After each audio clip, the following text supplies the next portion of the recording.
चलिए दोस्त, हम लोग अपना आज का क्लास शुरू करते हैं। भैया क्या पढ़ाओगे आज? आज चलो एक अच्छा सा चैप्टर करते हैं। चैप्टर का नाम है बैंकिंग कंपनी। तो चलो लिखो ना, बैंकिंग कंपनी। सर लिखो ना। लिख रहे हैं भाई, रुक जा। बैंकिंग कंपनी, ब्रैकेट में मैं आपके लिए लिख देता हूं फाइनल अकाउंट्स। एक्चुअली हम लोग को बैंकिंग कंपनी का फाइनल अकाउंट्स बनाना सीखना है। क्या सीखना है भैया? दिमाग लगा लो। हमें फाइनल अकाउंट सीखना है बैंकिंग कंपनी का। लिखो लिखो लिखो, पहले लिखो। और ये गवर्नड है बैंकिंग रेगुलेशन एक्ट 1949 से। भैया आप क्या बोलना चाह रहे हो? मेरे को समझ में नहीं आ रहा है। सुनो, जैसे मैंने नाम लिखा बैंकिंग कंपनी, तो आपको समझ में आ जाना चाहिए कि इस चैप्टर में हम लोग बैंक के बारे में बात करना चाहते हैं। देखो, बैंक एक कंपनी है तो ठीक है, वो कंपनीज एक्ट से गवर्न तो है ही, पर अपने देश में बैंक के लिए और एक स्पेशल एक्ट है जिसको बोलते हैं बैंकिंग रेगुलेशन एक्ट।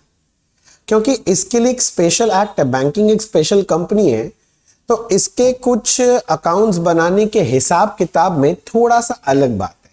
सीधा सीधा बात है, बैंकिंग रेगुलेशन एक्ट में जिस तरह से अकाउंटिंग करने के लिए बोला जाएगा वैसे अकाउंटिंग करेंगे।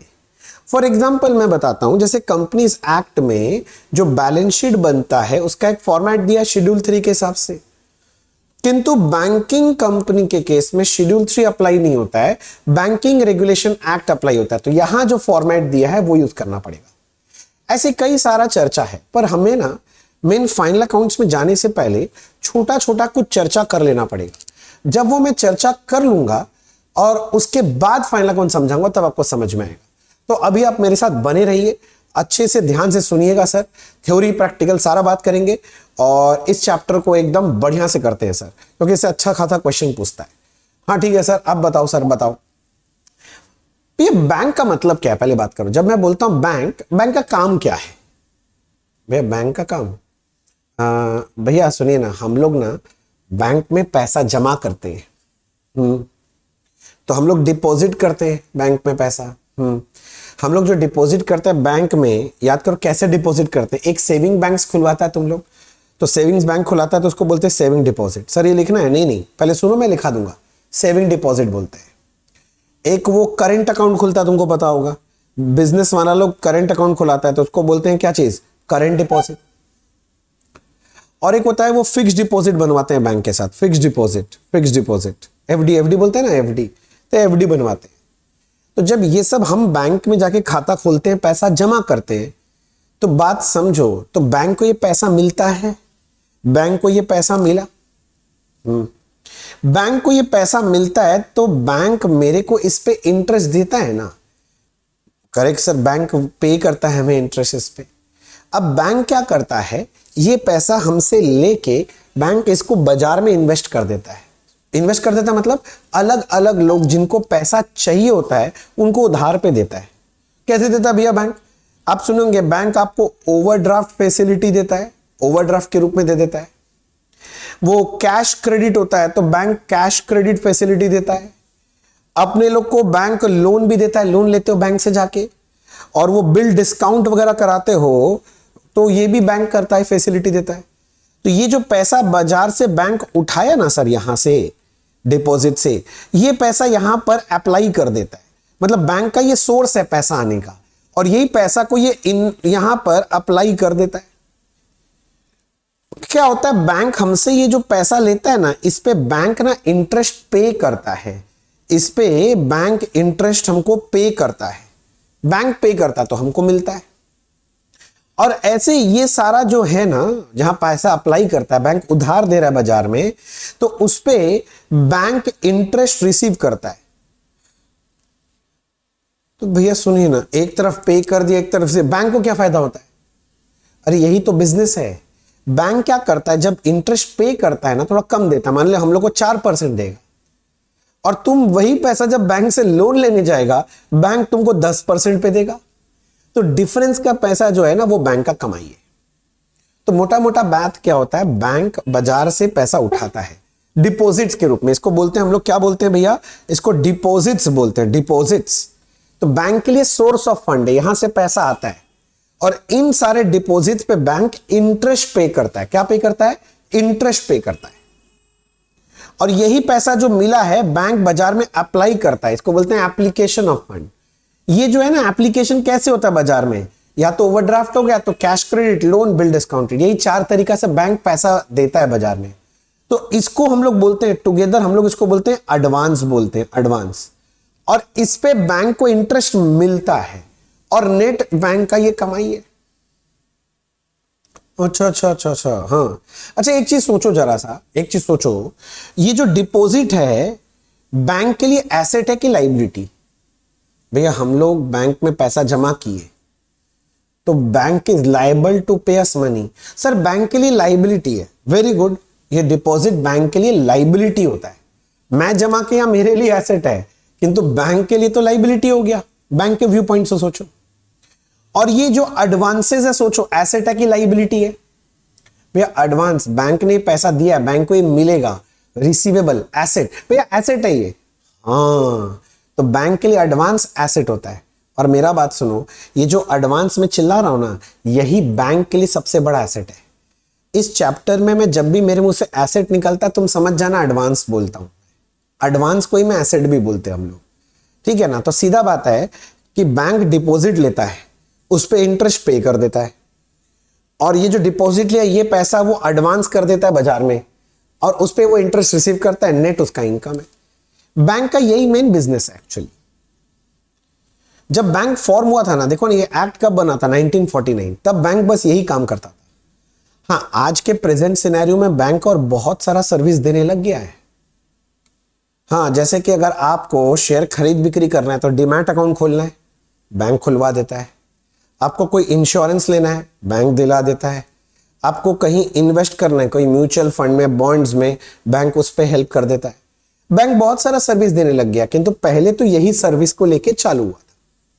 बात समझ में आ रहा है मैं क्या बोलना चाह रहा हूं? तो मैं क्या बोलना चाह रहा हूं, बैंक एक फाइनेंशियल इंस्टीट्यूशन है। वो डिपॉजिट एक्सेप्ट करता है और उस पर इंटरेस्ट पे करता है, और वो बाजार में मनी को लेंड करता है, उधार पे देता है और उस पर इंटरेस्ट लेता है। ये जो सारा जो डिपॉजिट्स लेता है ना, इसमें से जो पहला दो है ना, सेविंग्स और करंट, इसको हम लोग डिमांड डिपॉजिट बोलते हैं। डीडी बोल रहा हूं शॉर्ट में, लिखा दूंगा, डोंट वरी। डिमांड डिपॉजिट्स क्यों भैया? Because it is payable on demand. मतलब मान लो तुम्हारे पास 50,000 रुपए आज आया, तुम आज जाके अपने बैंक में सेविंग्स अकाउंट में 50,000 रुपए डाल दिया, या करंट अकाउंट में डाल दिया, सुबह सुबह 50,000। तुमको शाम को जरूरत पड़ा, तुम निकाल सकता है 50,000 पूरा, हाँ, बैंक रोक नहीं सकता। तो it is payable on demand, तो उसको डिमांड डिपॉजिट बोलते हैं। बात समझ में आ रहा है? और एक होता है फिक्स डिपॉजिट है, इसको बोलते हैं टर्म डिपॉजिट, क्योंकि एक पर्टिकुलर टर्म के लिए जमा रहता है। मैं एक एफडी बनाया हूं 2 साल के लिए, 5 साल के लिए, 10 साल के लिए, तो उतने दिन के लिए बैंक में जमा रहेगा, मैं उसके पहले निकाल नहीं सकता। अगर मैं निकालूंगा ना तो मुझे पेनल्टी पे करना पड़ेगा बैंक को, तो इसलिए इसको क्या बोलते हैं, टर्म डिपॉजिट। और इधर में ये जो मैंने सारा लिखा है, ये सारा को एक साथ हम लोग क्या बोलते हैं, एडवांसेस। और विश्वास करो यही सबसे इंपॉर्टेंट चीज है बैंक के लिए, क्योंकि सोचा ना, बैंक का मेन धंधा तो यही है ना, लोगों को पैसा देके इंटरेस्ट लेना। तो यही सबसे बड़ा जो एडवांस है उनका सबसे बड़ा एसेट है। डिपॉजिट्स बैंक के लिए क्या है, लाइबिलिटी, क्योंकि बैंक को ये पैसा देना है लोगों को वापस।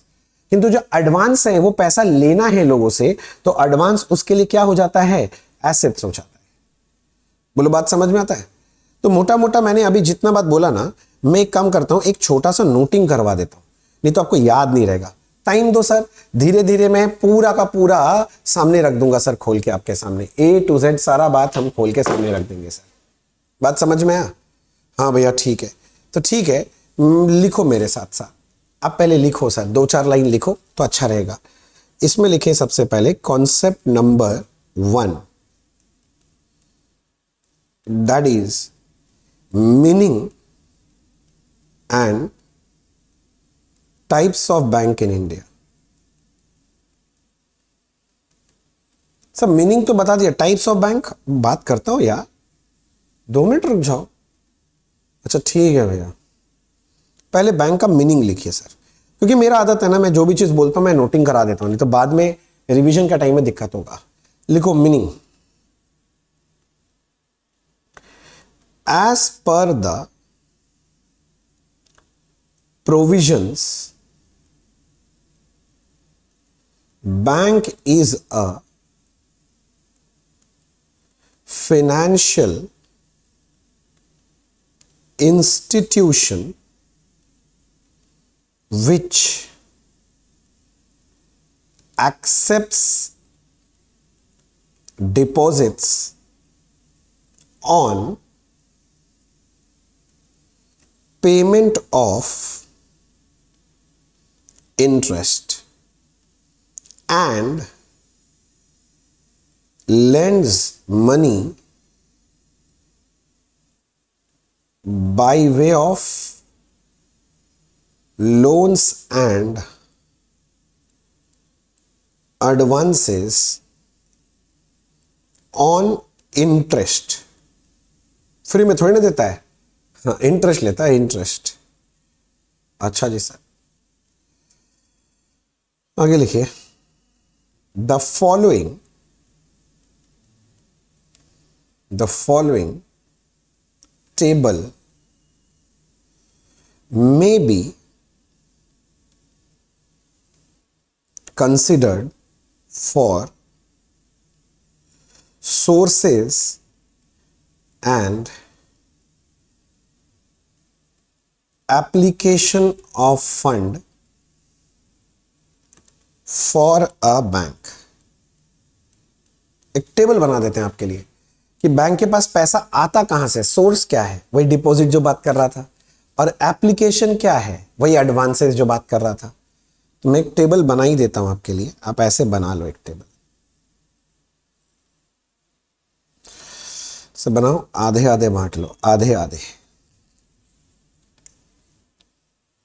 लेफ्ट हैंड साइड में मैं लिख रहा हूं sources of fund, and right hand side में मैं लिखूंगा एप्लीकेशन ऑफ फंड।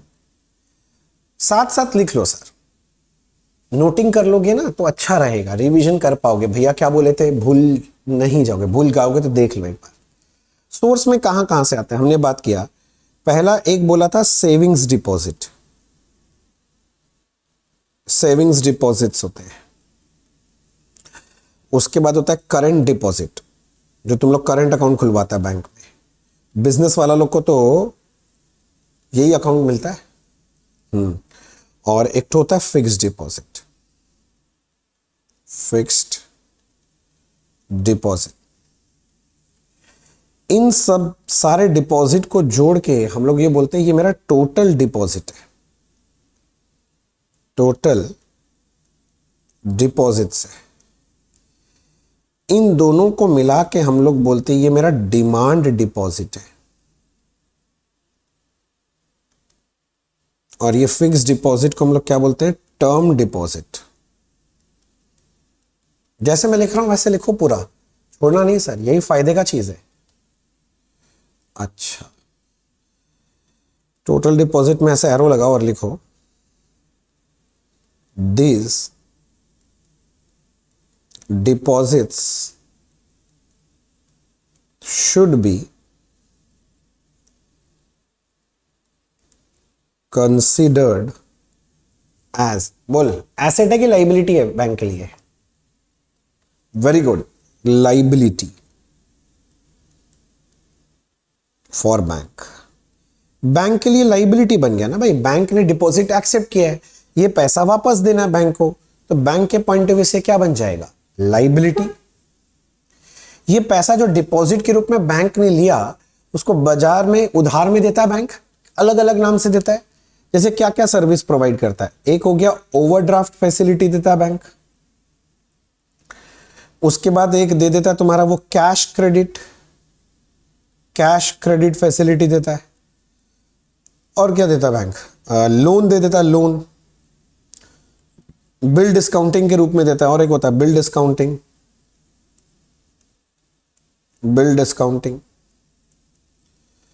ये चार तरीका से ये देता है। इसका जो टोटल है इसको हम लोग एडवांसेस बोलते हैं। क्या बोलते हैं? एडवांस। और भैया बैंक का सबसे बड़ा एसेट यही होता है, लैंड, बिल्डिंग, प्लांट, मशीनरी वो सब नहीं होता है सर, सबसे बड़ा यही होता है, क्योंकि सारा पैसा तो बैंक यही लगा के रखता है बाजार में, यहीं से इनकम जनरेट होता है बैंक का, एडवांस पे इंटरेस्ट मिलता है ना। तो एडवांस सबसे बड़ा एसेट है भाई। मैं बोल रहा हूं बार बार, इस चैप्टर में अगर मैं कई बार एसेट बोलूंगा तो आप समझ जाना मैं एडवांस का बात कर रहा हूं। मैं बैंक का एसेट, बैंक का एसेट, बैंक का एसेट बोलूंगा अब समझ जाना एडवांस का बात कर रहा हूं। अच्छा, एडवांस के नीचे एरो लगा के थोड़ा सा लिख लो, these advances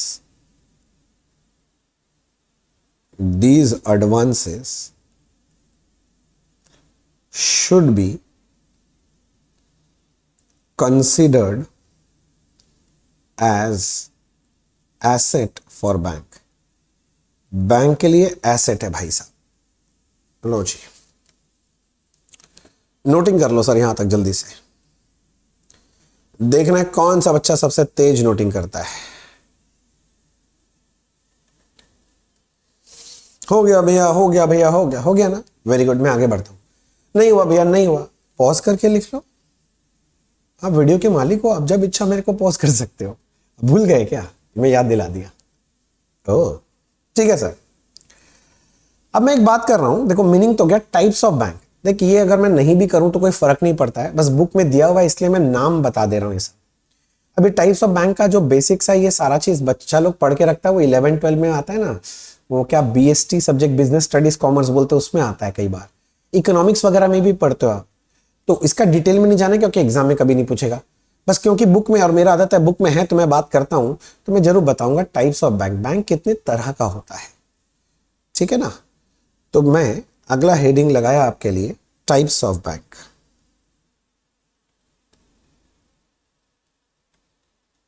types of bank, हाँ जी। बैंक दो प्रजाति के पाए जाते हैं। क्या क्या है भैया? एक होता है शेड्यूल्ड कमर्शियल बैंक, शेड्यूल्ड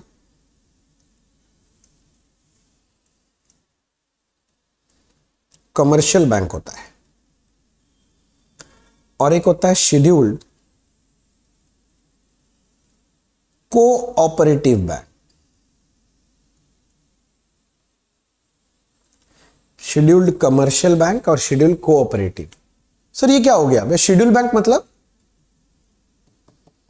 नहीं बता, ठीक है थोड़ा सा बता देता हूं। देखो चक्कर नहीं है, अपने को ज्यादा पढ़ना नहीं है, जस्ट नॉलेज के लिए बोल दे रहा हूं। शेड्यूल बैंक क्या होता है आपको पता होगा, अपने इंडिया में जितना भी बैंक्स है ना, उसका एपेक्स बॉडी है RBI, reserve bank of India. Reserve bank of India खुद का एक RBI एक्ट है, जो उसका जो RBI एक्ट है उसमें एक है सर, उसमें लाइसेंस एक्ट बोल के एक तो आता है। लाइसेंस एक्ट के अंदर एक शेड्यूल है सर, शेड्यूल। उसमें क्या होता है, RBI के दायरे में जितना बैंक है ना, उस शेड्यूल में सबका नाम होता है, किंतु उस शेड्यूल में अगर बैंक का नाम है मतलब उसको RBI के गाइडलाइंस के हिसाब से चलना है। RBI जो भी रूल्स, रेगुलेशंस, नॉर्म्स लगाता है वो सब उसको फॉलो करना पड़ता है। तो जो बैंक उस शेड्यूल के अंदर आ जाते हैं, उसका नाम है उस लिस्ट में, तो उसको बोल देते हैं शेड्यूल्ड बैंक। और शेड्यूल में नहीं हुआ तो भैया कब नहीं होगा भैया? अरे शेड्यूल में नहीं होने का मतलब क्या, देखो सारे बैंक को RBI के अंदर आना ही पड़ेगा, किंतु कभी कभी क्या होता है कि कुछ बैंक बदमाशी करने लग जाते हैं। मैं लेमन्स लैंग्वेज में समझा रहा हूं, ठीक है ना। बदमाशी करते हैं, रूल्स फॉलो नहीं करते हैं, RBI नॉर्म्स बोलता है नहीं फॉलो कर रहे हैं, तो RBI क्या करता है, उनको पहले नोटिस देता है कि भैया आप देखिए रूल फॉलो नहीं कर रहे हो, हमारे इसके दायरे के बाहर जा रहे हो, आप जल्दी से इसे ठीक करो। मान लो वो बात सुन लिया तब तो ठीक ही है, किंतु मान लो बैंक बात नहीं सुना, तो RBI क्या करता है, उसको शेड्यूल से निकाल देता है।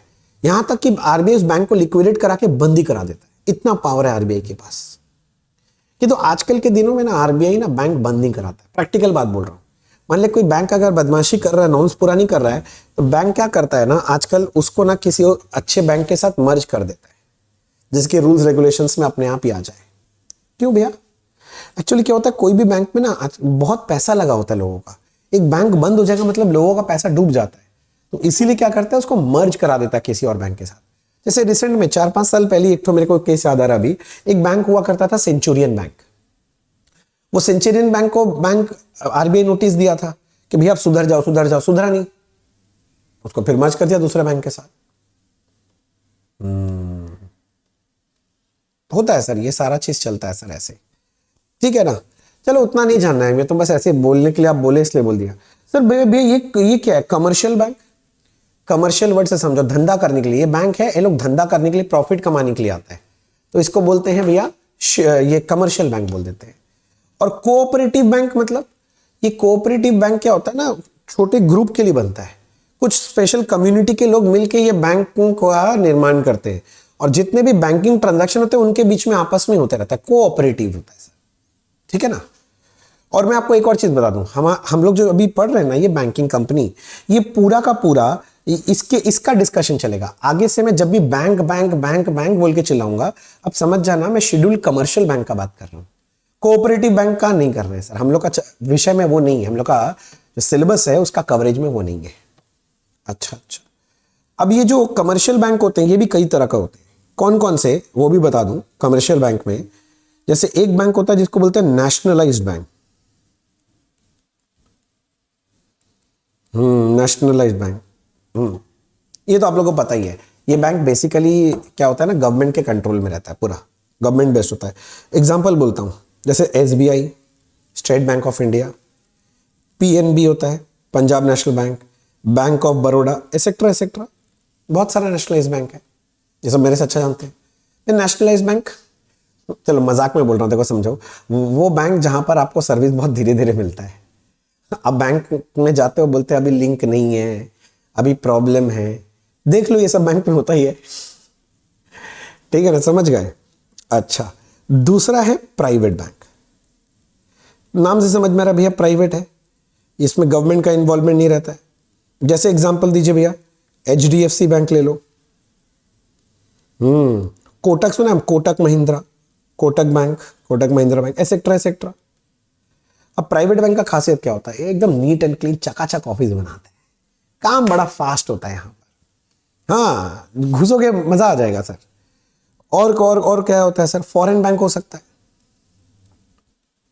विदेशी बैंक जो इंडिया में काम कर रहे हैं, फॉरेन बैंक बहुत सारा है। फॉरेन बैंक जैसे कि एचएसबीसी हो सकता है, एचएसबीसी नाम सुना है। उसके बाद वो स्टैंडर्ड चार्टर्ड सुना होगा, standard chartered, etcetera etcetera, city bank, बहुत सारा है, कितना नाम लोगे। बस ये सिर्फ जानने के लिए कर रहा हूं कि आपको ये सब नाम पता होने चाहिए, कहीं सुन लो तो ये नहीं बोलो ये सब तो सुना ही नहीं मैंने नाम, ऐसा नहीं होना चाहिए। फिर एक हमारे देश में होता है development bank.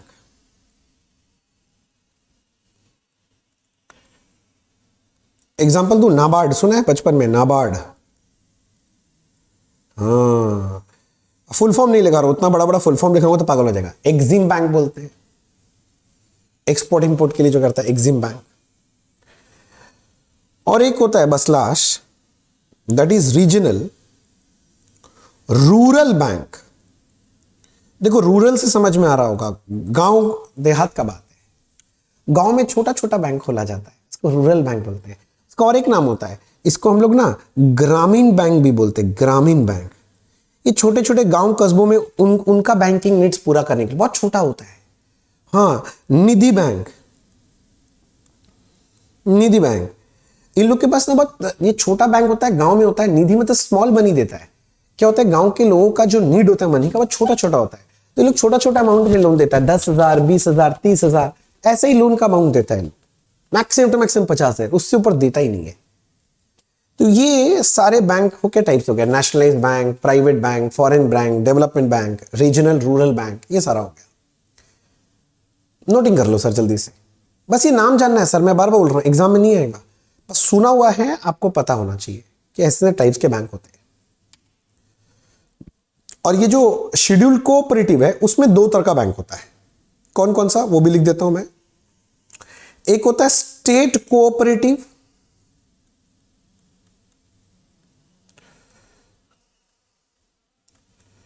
State cooperative bank होता है, एक तो स्टेट रन होता है, और एक तो अर्बन कोऑपरेटिव। बस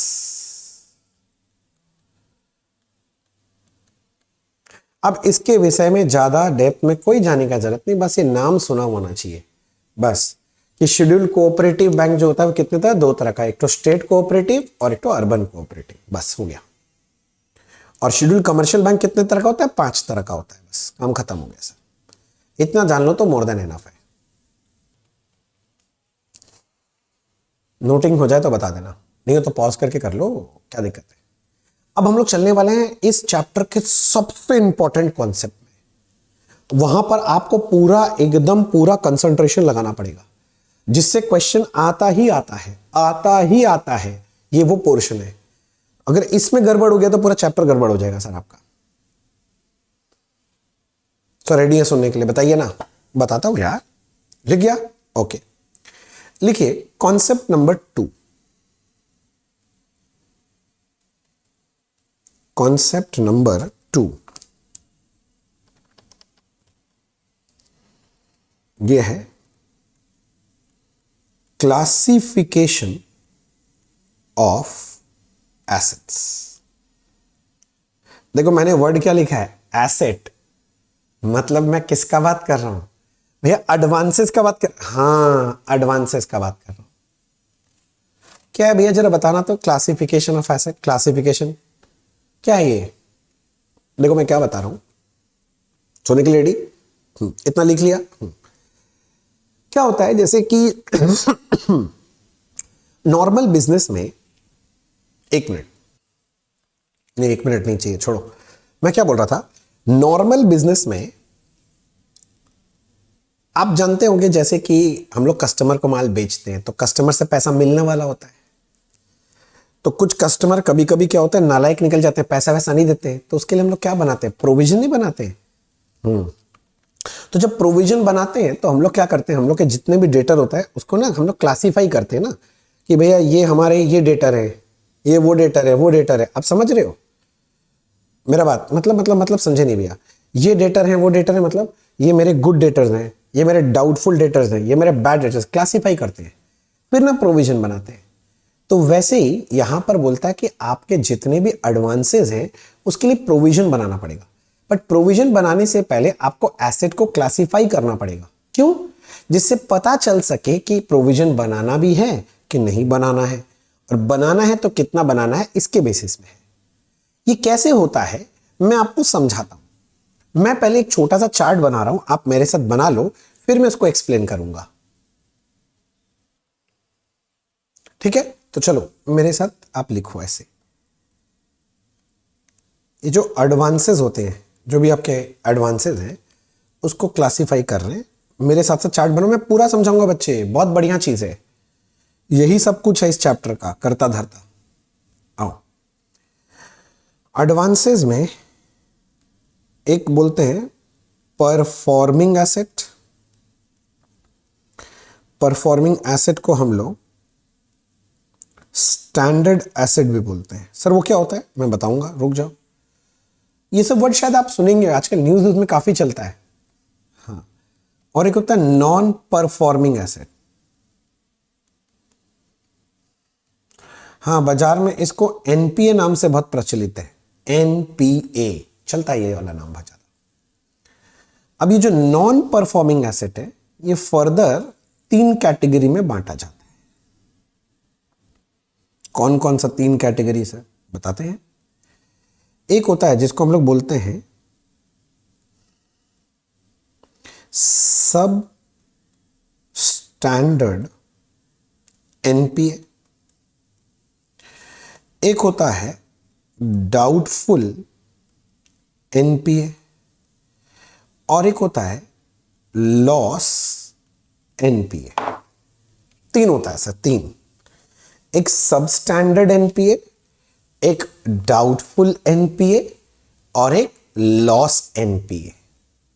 3 होता है सर, 3।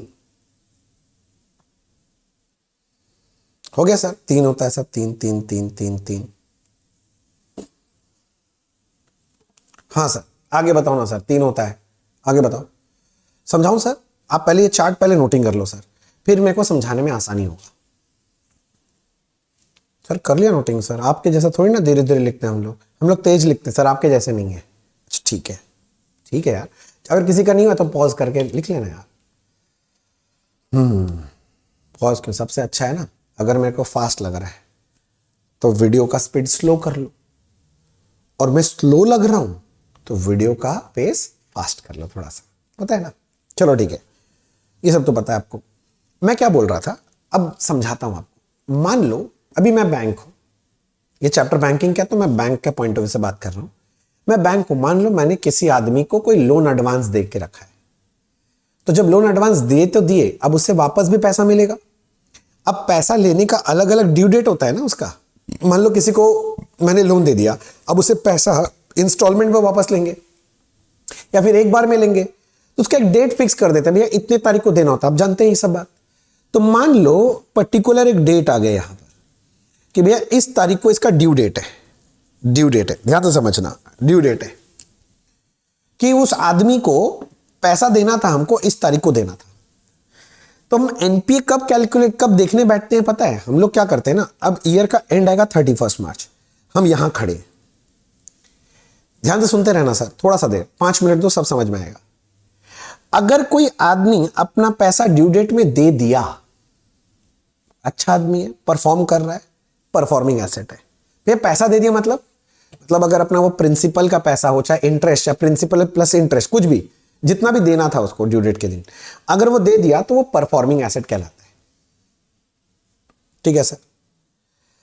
अब ड्यू डेट से मान लो वो 90 दिन के अंदर अंदर भी अगर पैसा नहीं भी देता है, तभी भी वो परफॉर्मिंग एसेट कहलाता है। मतलब समझो, यहां पर ये ड्यू डेट है। अब काउंट करो कि वो कितना दिन से पैसा नहीं दिया, 31 मार्च तक चेक करो कितना दिन बनता है ड्यू डेट से। पैसा नहीं दिया, नहीं देनी, हम काउंट किए, अगर वो विद इन 90 डेज है, मतलब अभी भी 90 दिन पूरा नहीं हुआ है, तो वो परफॉर्मिंग एसेट के कैटेगरी में कहलाता है। किंतु मान लो ड्यू डेट को पैसा देना, तो वो आदमी पैसा नहीं दिया और 90 डेज पार हो गया, 90 डेज क्रॉस हो गया, तो 90 डेज के बाद वो नॉन परफॉर्मिंग एसेट के कैटेगरी में आ जाता है। क्या क्या किसके कैटेगरी में? एनपीए, नॉन परफॉर्मिंग एसेट के कैटेगरी में। मतलब अगर वो पैसा टाइम से दे दिया तो भी परफॉर्मिंग है, और अगर पैसा नहीं दिया फिर भी टिल 90 डेज, समझो ध्यान से, पहला 90 डेज तक वो परफॉर्मिंग ही है। किंतु 90 दिन हो गया, ड्यू डेट पार हो गया, वो पैसा नहीं दिया और 90 दिन पार हो गया, तो 90 दिन के बाद, 90 डेज के बाद हम लोग उसको एनपीए यानी नॉन परफॉर्मिंग एसेट बोल देते हैं। भैया अभी परफॉर्म नहीं कर रहा है, ये लोग पैसा नहीं दे रहा है तो परफॉर्म नहीं कर रहा है। अब एनपीए में भी कई सारे टुकड़े किए हैं। बोलते पहला 12 महीना के लिए इसको हम लोग सब स्टैंडर्ड एसेट बोलते हैं सर। मतलब 90 दिन क्रॉस कर दिया, पैसा नहीं दिया, और अगला 12 महीना तक भी पैसा नहीं दिया, तो अगला 12 महीना तक इसको हम लोग बोलते हैं सब स्टैंडर्ड एसेट। 12 महीना तक। अच्छा, अगर मान लो 12 महीना भी क्रॉस हो गया, हाँ 12 महीना भी क्रॉस हो गया, तो फिर हम लोग उसको बोलते हैं डाउटफुल एसेट। डाउटफुल बोल देते हैं कि भैया अब आदमी पैसा दे नहीं रहे, पहले तो 90 दिन दिया ही नहीं था, मतलब 3 महीना ऑलमोस्ट, फिर 12 महीना और नहीं दिया, तो 15 महीना हो गया ऑलमोस्ट नहीं दे रहा है, तो थोड़ा डाउटफुल हो गया, भैया डावाडोल है, डाउटफुल है।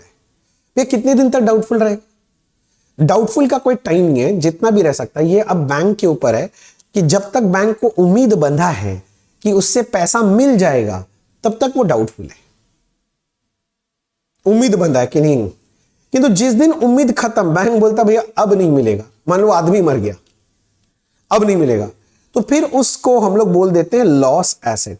तो बैंक जब ये डिसाइड कर लेता है कि उसको समझ में आता अब ये जिंदगी में कभी नहीं मिलेगा, तो लॉस एसेट है। अब नीरव मोदी पैसा मार के भाग गया, तो बैंक के आज ही लॉस एसेट लिख लिया उसको? नहीं, बैंक के अंदर उम्मीद है हम होंगे कामयाब, हम होंगे कामयाब पैसा निकालने में। मान लो कल को नीरव मोदी लुढ़क गया तो मिलेगा पैसा? नहीं, तो बैंक उसको फिर क्या नाम दे देगा? Loss asset. फिर से बोल रहा हूं, आज ड्यू डेट है, आज के दिन वो आदमी पैसा दे दिया तो परफॉर्मिंग एसेट है, इसको स्टैंडर्ड एसेट भी बोल देते हैं। मतलब इसमें नॉर्मल रिस्क इन्वॉल्व है, कोई भी बिजनेस करने में जो रिस्क है वो इन्वॉल्व, उससे ज्यादा रिस्क नहीं है। मान लो वो पैसा नहीं दिया, किंतु फर्स्ट 90 डेज तक, जब तक वो पैसा नहीं दे रहा है, विद इन 90 डेज अगर ड्यू है, ड्यू हो गया, पैसा नहीं दिया, किंतु 90 दिन अभी क्रॉस नहीं हुआ है, तो भी वो परफॉर्मिंग एसेट स्टैंडर्ड है। किंतु 90 दिन जैसे ही क्रॉस कर गया, वो उसको क्या बोला जाएगा? नॉन परफॉर्मिंग एसेट है। अब नॉन परफॉर्मिंग में तीन स्टेज है उसका। पहला 12 महीना तक अगर मान लो एनपीए बन गया है और वो आदमी अभी भी पैसा नहीं दे रहा है, तो पहला 12 महीना के लिए उसको हम लोग क्या बोलेंगे? सब स्टैंडर्ड, पैसा नहीं दे रहा भाई, सब स्टैंडर्ड है। 12 महीना भी क्रॉस कर गया, अभी भी पैसा नहीं दे रहा है, एनपीए तो है ही, किंतु ये डाउटफुल एनपीए बोलते हैं इसको। कब तक रहेगा, यहां पर कोई टाइम लिमिट नहीं है। जिस दिन बैंक को लग गया कि अब ये पैसा मिल ही नहीं सकता, इरिकवरेबल हो गया भाई, तो उस दिन बैंक इसको क्या नाम दे देता है, लॉस एसेट नाम दे देता है। बोलो क्या मेरा बात समझ में आया, मैंने जो समझाया? आसान है सर, कुछ नहीं है। फिर से, ड्यू डेट के अंदर पैसा दे रहा आदमी टाइम से, परफॉर्मिंग एसेट है। ड्यू डेट बीत गया, पैसा नहीं दिया, किंतु 90 डेज कंप्लीट नहीं हुआ अभी तक, पैसा नहीं दिया, कितना दिन हो गया भैया, 31 मार्च तक, ईयर एंड तक, 90 डेज तो क्रॉस नहीं है, तो भी परफॉर्मिंग है। 90 डेज क्रॉस कर गया, नॉन परफॉर्मिंग बन गया। 90 डेज क्रॉस हो गया, अभी भी पैसा नहीं दे रहा है, तो पहला 12 महीना तक जब तक वो पैसा नहीं दे रहा है उसको क्या बोलेंगे, सब स्टैंडर्ड। 12 महीना भी बीत गया, अभी भी पैसा नहीं दे रहा है, डाउटफुल। और जब उम्मीद टूट जाए कि अब इरिकवरेबल होगा, कभी नहीं मिलेगा, उसको क्या बोल देता बैंक लोग, लॉस एसेट। समझ में आया इतना दूर? तो नोटिंग कर लो सर, आप लोग यहां तक लिख लिए थे सर, समझो यहां तक लिख लिया था आपने, ये वाला यहां तक। अब उसके नीचे मैं नोटिंग करा देता हूं, जितना बात मैंने बोला मैं लिखा देता हूं, नहीं तो याद नहीं रहेगा आपको सर। तो आप लिख लो सर, पहले ए लिखो, पहला है परफॉर्मिंग एसेट। ए परफॉर्मिंग एसेट का और एक नाम बोलो, very good, standard asset. Performing asset का और एक नाम क्या है, स्टैंडर्ड एसेट, एक ही बात है, performing standard. As per the provision, as per the provisions,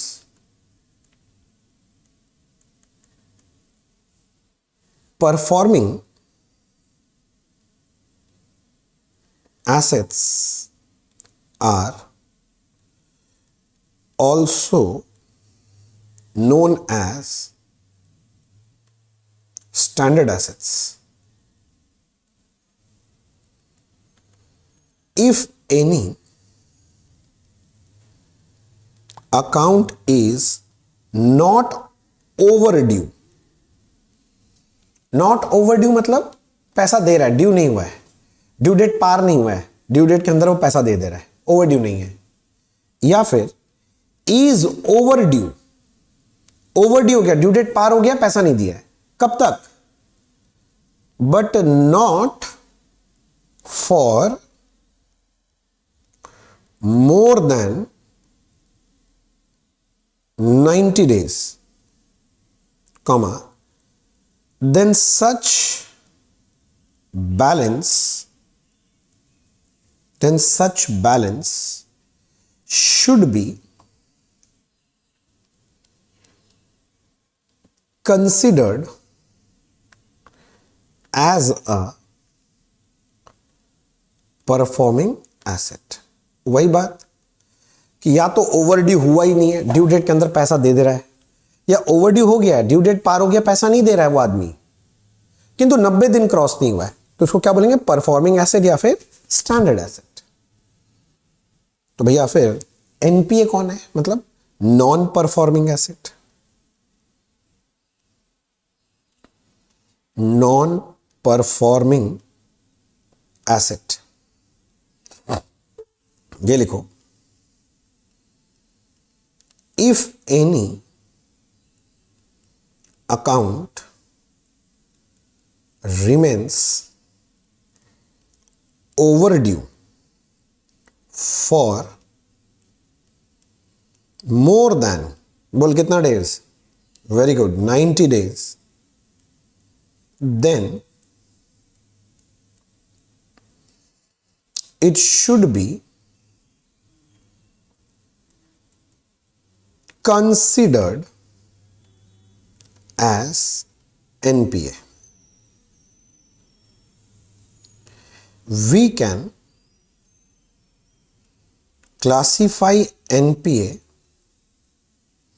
under 3 further headings as follows। NPA तो एक छतरी है, एनपीए के अंदर 3 और हेडिंग है ना, या तो वो सब स्टैंडर्ड एनपीए होगा, या तो डाउटफुल एनपीए होगा, या तो लॉस एनपीए होगा। तो एनपीए एक बड़ा छतरी है, उसमें 3 और हिस्सा होगा। तो पहला छतरी,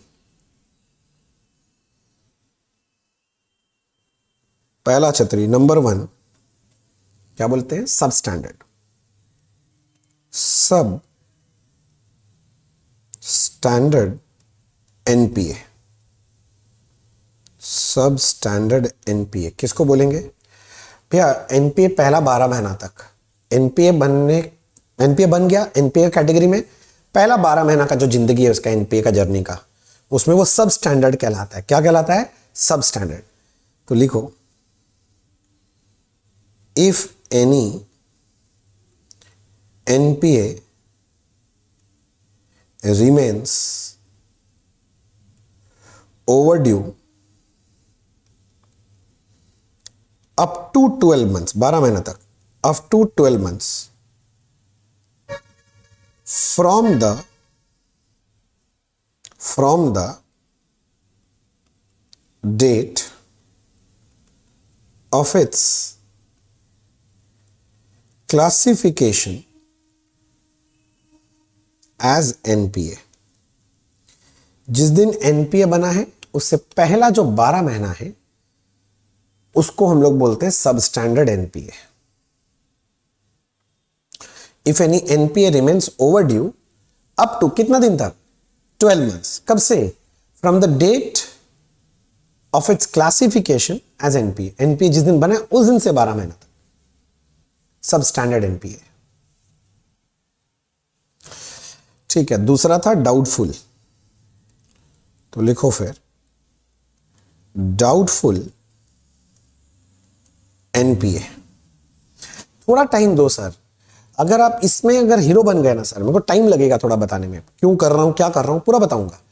एक बार आप हीरो बन गए ना उसके बाद कोई रोक टोक नहीं, फिर मजा आएगा। जब सम करोगे ना टक टक टक टक करके सॉल्व होगा। देखना आज ही कराऊंगा कितना सारा सम।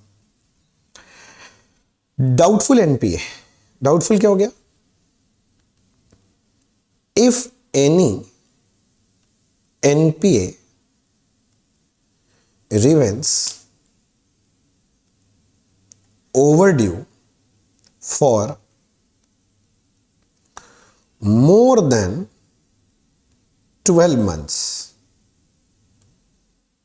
from the date of its classification as NPA. मतलब एनपीए बनने के बाद भी वो पैसा नहीं दे रहा है, और कितना दिन क्रॉस हो गया? 12 महीना क्रॉस हो गया। तो 12 महीना के बाद वो किस हेड में चला जाएगा? डाउटफुल चला जाएगा। भैया डाउटफुल में कितना दिन रहेगा? भैया डाउटफुल का कोई टाइम लिमिट नहीं है। जब तक कि वो लॉस एसेट बन नहीं जाता तब तक वो डाउटफुल एसेट कहलाता है। चलो मैं नोट करा ही देता हूं, झंझट ही क्यों पालो। इसके नीचे एक तो लिखो note. There is no time limit under this heading. We can keep overdue balances under this heading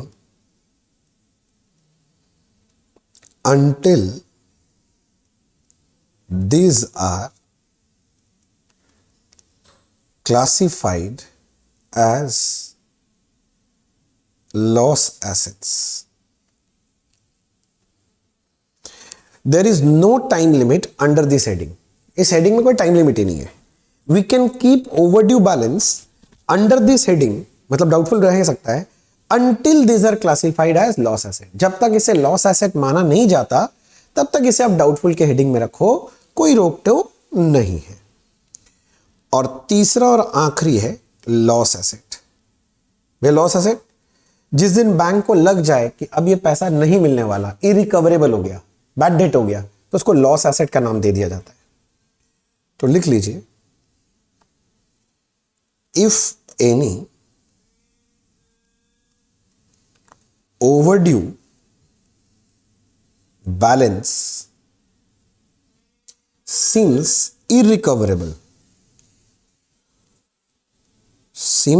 irrecoverable, that is क्या, वो बैड डेट बन गया अपने लिए, भैया पैसा ना मिल पाएगा, तो उसको क्या बोल देंगे, लॉस एसेट। नोटिंग करो सर जल्दी से। भैया सुनो ना, आप ये लिखा रहे हो, अच्छा बात है, आपने एडवांस क्लासीफाई करवा लिया, बहुत अच्छा बात है कि आपका जो एडवांस होगा या तो परफॉर्मिंग होगा या तो नॉन परफॉर्मिंग होगा। नॉन परफॉर्मिंग में पहला स्टेज है वो सब स्टैंडर्ड बनता है, सब स्टैंडर्ड का 12 महीना क्रॉस करता है तो डाउटफुल, और डाउटफुल का उम्मीद टूट जाए तो लॉस एसेट। कि तो भैया ये क्लासिफिकेशन कर ही क्यों रहे हैं? अरे मैंने बताया तो बच्चे, हमें ना प्रोविजन बनाना चाहिए पड़ता है। प्रोविजन, इसके ऊपर प्रोविजन क्यों सर? अरे जैसे अपना जो डेटर होता है, अगर उन लोग से पैसा नहीं मिलता तो हम लोग प्रोविजन बनाते हैं ना, हाँ, तो वैसे इस पे भी प्रोविजन बनाना पड़ता है कि अगर पैसा नहीं मिलेगा तो प्रोविजन बना के रखो ना। कौन बोला है भैया? आरबीआई बोला है। आरबीआई का बात इसमें भी सुनना पड़ेगा। हाँ, आरबीआई तो सभी कुछ है, सुनना ही पड़ेगा। भैया ऐसा आरबीआई बोला ही क्यों सर? अच्छा ये भी जानना है, तो इसके लिए हिस्ट्री में जाना पड़ेगा। सुना है थोड़ा सा हिस्ट्री, सुनो। बहुत साल पहले का बात है, जब हम लोग में से कोई भी पैदा नहीं हुआ था, ना तुम पैदा हुए थे ना हम पैदा हुए थे, ऐसे टाइम का बात है। तब क्या था भैया, जब अपना देश नया नया आजाद हुआ था, अब बैंक भी नया नया था, तो होता क्या था कि अब देश को बढ़ाना था तो लोगों को पैसा देना चालू किया था बैंक। तो बैंक भर भर के ना लोगों को एडवांसेस दे रहा था। तो जब एडवांस दे रहा था तो बैंक के बैलेंस शीट में एडवांसेस मस्त आए जा रहा था। एसेट साइड में सोच के देखो, एडवांस तो एसेट है, लंबा चौड़ा एडवांस दिखाई देता था। और ये एडवांस पे बैंक को मिलता है इंटरेस्ट। तो बैंक क्या कर रहा था, अपना जो पीएल बना रहा था ना, तो इनकम साइड में, इनकम में बुक कर रहा था इंटरेस्ट, भर भर के इंटरेस्ट हर साल बुक कर रहा था। हाँ तो भैया ठीक ही तो है। प्रॉब्लम क्या था? प्रॉब्लम क्या हो रहा था कि ये इंडिया है भाई, लोग पैसा ले तो ले रहे थे, पैसा वापस ही नहीं कर रहे थे। अरे पैसा छोड़ो यार, इंटरेस्ट भी नहीं दे रहे थे, क्योंकि बैंक के एडवांस देता उस पर क्या मांग रहा था, इंटरेस्ट। अब लोगों से इंटरेस्ट मांग रहे थे, लोग इंटरेस्ट कैश में नहीं दे रहे थे। मतलब सोचो, बुक में तो बैंक बड़ा मस्त लग रहा था, और इतना रुपया का एडवांस दे रखा है। अब इस पे इंटरेस्ट इनकम भी डाल ले रहा था करके नेट प्रॉफिट निकाल रहा था, तो बैंक का प्रॉफिट बड़ा टनाटन दिखाई दे रहा था। देख के लग रहा था बैंक क्या कमा रहा है, जबरदस्त है। बस ये ऑन पेपर ही था, क्योंकि प्रैक्टिकली ये इंटरेस्ट का जो पैसा है वो हाथ में आ ही नहीं रहा था, कोई दे रहा ही नहीं था इंटरेस्ट। ये जो एडवांस इतना लंबा चौड़ा दिखा रहे थे, इसका पैसा वापस मिलने का ही लाला पड़ा हुआ था। तो देखने में तो ऑन पेपर्स बैंक बहुत स्ट्रांग लग रहा था, किंतु एक्चुअली में बैंक का अवस्था ढीला था। तो आरबीआई को यह बात समझ में आया कि बैंक का ट्रू पिक्चर नहीं दिख रहा, और ये तो गड़बड़ चीज है, ठीक है ना। बैंक से पैसा मांगने जाए, बैंक हाथ खड़ा कर देता है, बोले भैया पैसा नहीं है। बोले इतना प्रॉफिट दिखाई दे रहा है, बोला आई तो नहीं रहा है, तो दिख रहा है, क्योंकि हम लोग अकाउंट्स तो अक्रूवल बेसिस में करते हैं, तो अक्रूवल बेसिस में रिकॉर्डिंग कर ले रहा था, काम हो जा रहा था। तो फिर आरबीआई ने बोला सुनो, ये जो तुम्हारा जितना भी एडवांस है ना, इस पे प्रोविजन बनाओ और डाल दो यहां पर प्रोविजन को। सोचो ना, प्रोविजन तो चार्ज अगेंस्ट प्रॉफिट है, इसके कारण क्या होगा, तुम्हारा प्रॉफिट कम हो जाएगा, तो सही प्रॉफिट डिस्क्लोज होता है। तो इसीलिए आरबीआई ने बोला है कि प्रोविजन बनाना पड़ेगा। तो ये एडवांसेस पे प्रोविजन बनाना पड़ता है। तो इसीलिए हमने एडवांस को क्लासिफाई किया कि अलग अलग टाइप का एडवांस पे आरबीआई ने अलग अलग प्रोविजन बनाने बोला है। और वो कितना परसेंट प्रोविजन बनेगा, जैसे अपने लोग नहीं बनाते थे प्रोविजन फॉर डाउटफुल डेट 5%, 7%, वो तो हम लोग अपनी मर्जी से बना लेते थे, किंतु बैंक अपनी मर्जी से नहीं कर पाएगा। बैंक को बोला कि प्रोविजन बनाना है, जितना हम बोलेंगे उतना। ये बात कौन बोल रहा है? आरबीआई बोला बैंक को। तो कितना प्रोविजन बनाना है, अब मुझे ये सिखाना है। अब प्रोविजन का रेट आरबीआई बोल दिया है, तो मैं कुछ कर नहीं सकता, मैं आपको रेट्स बोल दूंगा। जैसे मैंने याद कर लिया है, आपको भी रेट्स रटना पड़ेगा, और रेट्स नहीं रटोगे गड़बड़ हो जाएगा सर, क्योंकि रेगुलेशन के हिसाब से सर इसमें मैं कुछ नहीं कर सकता। समझ में आया? तो सर आप आ जाओ, कॉन्सेप्ट नंबर 3 याद हो जाएगा सर। रेट्स डोंट वरी, एक बार थोड़ा दिक्कत लगेगा, 2-3 बार साथ साथ पढ़ेंगे ना, याद करा देंगे सर, मैं हूं ना।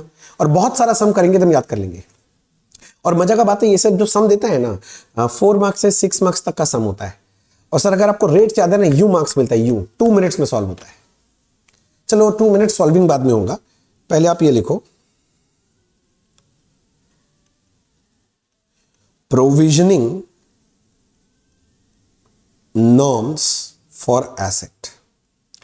इसको प्रोविजनिंग नॉर्म्स भी बोलते हैं और प्रूडेंशियल नॉर्म्स भी बोल देते हैं, तो ना प्रूडेंशियल नॉर्म्स भी बोल देते हैं।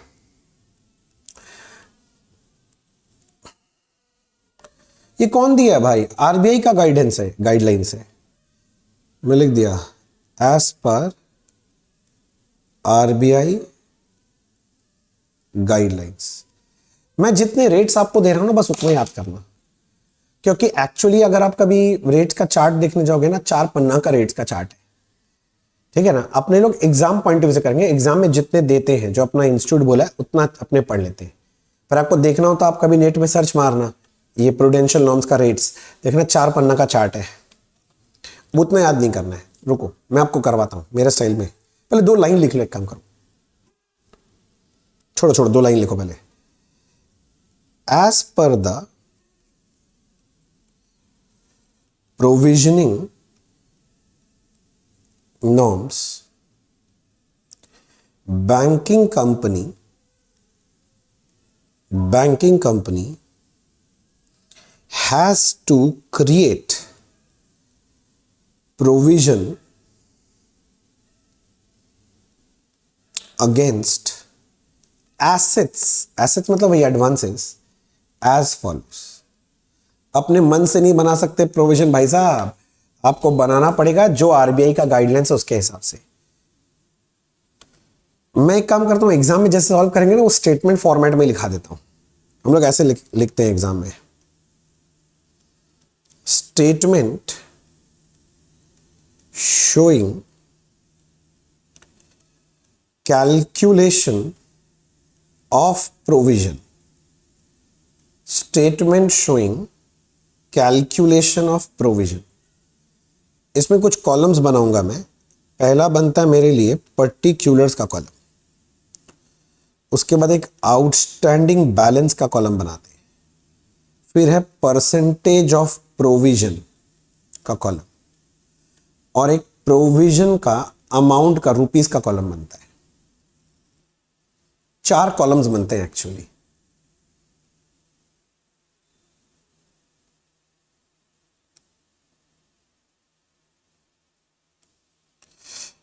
ये लो जी, 4 कॉलम्स बन गए। अब एक एक करके मैं लिखता हूं। सबसे पहले बात करेंगे स्टैंडर्ड एसेट का, जिसको हम स्टैंडर्ड एसेट का और एक नाम बोलो, परफॉर्मिंग एसेट। अगर स्टैंडर्ड एसेट एग्रीकल्चरल है तो आउटस्टैंडिंग बैलेंस पे 0.25% प्रोविजन बनेगा। सर समझे नहीं, क्या बोल रहे हैं आप? स्टैंडर्ड एसेट समझ रहे हो ना? हाँ भैया, पैसा टाइम से दे रहा है सब, या फिर अगर नहीं भी दिया है पर 90 दिन क्रॉस नहीं हुआ, परफॉर्मिंग एसेट है। तो बैंक तो जो पैसा देता है अलग अलग सेक्टर को देता है। तो मान लो दे रखा है एग्रीकल्चरल सेक्टर को लोन दे रखा बैंक, तो बोलता है उसके लिए प्रोविजन बनाना पड़ेगा। स्टैंडर्ड है तो भैया टाइम से पैसा दे रहा है, बोले तो भी क्या हुआ, भरोसा थोड़ी ना कि कल को नहीं देगा, तो थोड़ा सा तो प्रोविजन बनाएंगे हम लोग। तो बोल रहा है जितना भी आपका वो अमाउंट है, आपने लोन वगैरह दे रखा है, उसके बाद 0.25 का प्रोविजन बनेगा। 0.25 छोटा सा अमाउंट, 0.25%। आप क्या करना, ये जो अमाउंट है लोन का उस पर रेट मल्टीप्लाई करोगे तो बस आपको मिल जाएगा कितने का प्रोविजन बनेगा। तो एग्रीकल्चरल सेक्टर है, स्टैंडर्ड एसेट एग्रीकल्चरल सेक्टर में पैसा दिया हुआ है तो 0.25% का प्रोविजन बनेगा। दूसरा है रियल एस्टेट। रियल एस्टेट समझ गए, बिल्डर लोग को जो पैसा देता है, बिल्डर लोग को। रियल एस्टेट में भी 2 पार्ट ये लोग किया है। एक किया कमर्शियल, मतलब कमर्शियल सेक्टर का है तो 1%, और अगर रेसिडेंशियल है तो उसके लिए 0.75। अब ऐसा घटिया घटिया परसेंटेज क्यों दिया है, तो आप आरबीआई से जाके बात करें। मे बी वो लोग रिसर्च विसर्च करके बनाया होगा सर, कुछ ऑब्वियस बात है, ऐसे तो बनाया नहीं है सर, मतलब ही नहीं समझे। अरे मान लो बैंक ने लोन दे रखा है जो कि स्टैंडर्ड एसेट है अपना, कहां दे रखा है? रियल एस्टेट में बिल्डर लोग को पैसा दे रखा है। अब बिल्डर लोग को दिया है कमर्शियल के लिए, कमर्शियल समझता है वो बिल्डर ना, कमर्शियल प्रोजेक्ट्स बनाता है, तो ऐसे के ऊपर आपको 1% प्रोविजन बनाना पड़ता है। कितना परसेंट सर? 1%। किंतु वही बिल्डर जिसको पैसा दिए हो वो रेसिडेंशियल प्रोजेक्ट बना रहा है, रहने के लिए, घर में रहने के लिए बना रहा है, कमर्शियल नहीं है, बिजनेस के हाउस नहीं बना रहा है, रहने के लिए बना रहा है लोगों का, तो उस वक्त 0.75% आपको प्रोविजन बनाना है। तो मोटा मोटा अभी तक क्या पड़े? स्टैंडर्ड एसेट एग्रीकल्चरल सेक्टर है तो 0.25 है, रियल एस्टेट सेक्टर में दिया तो देखना पड़ेगा, कमर्शियल है तो 1% प्रोविजन है, और अगर रेसिडेंशियल है तो 0.75 है। ठीक है सर, याद रखना पड़ेगा सर, हो जाएगा, मैं करा दूंगा, भरोसा रखो। तीसरा, किंतु मेरे साथ साथ बोलना पड़ेगा सर, रीस्ट्रक्चर्ड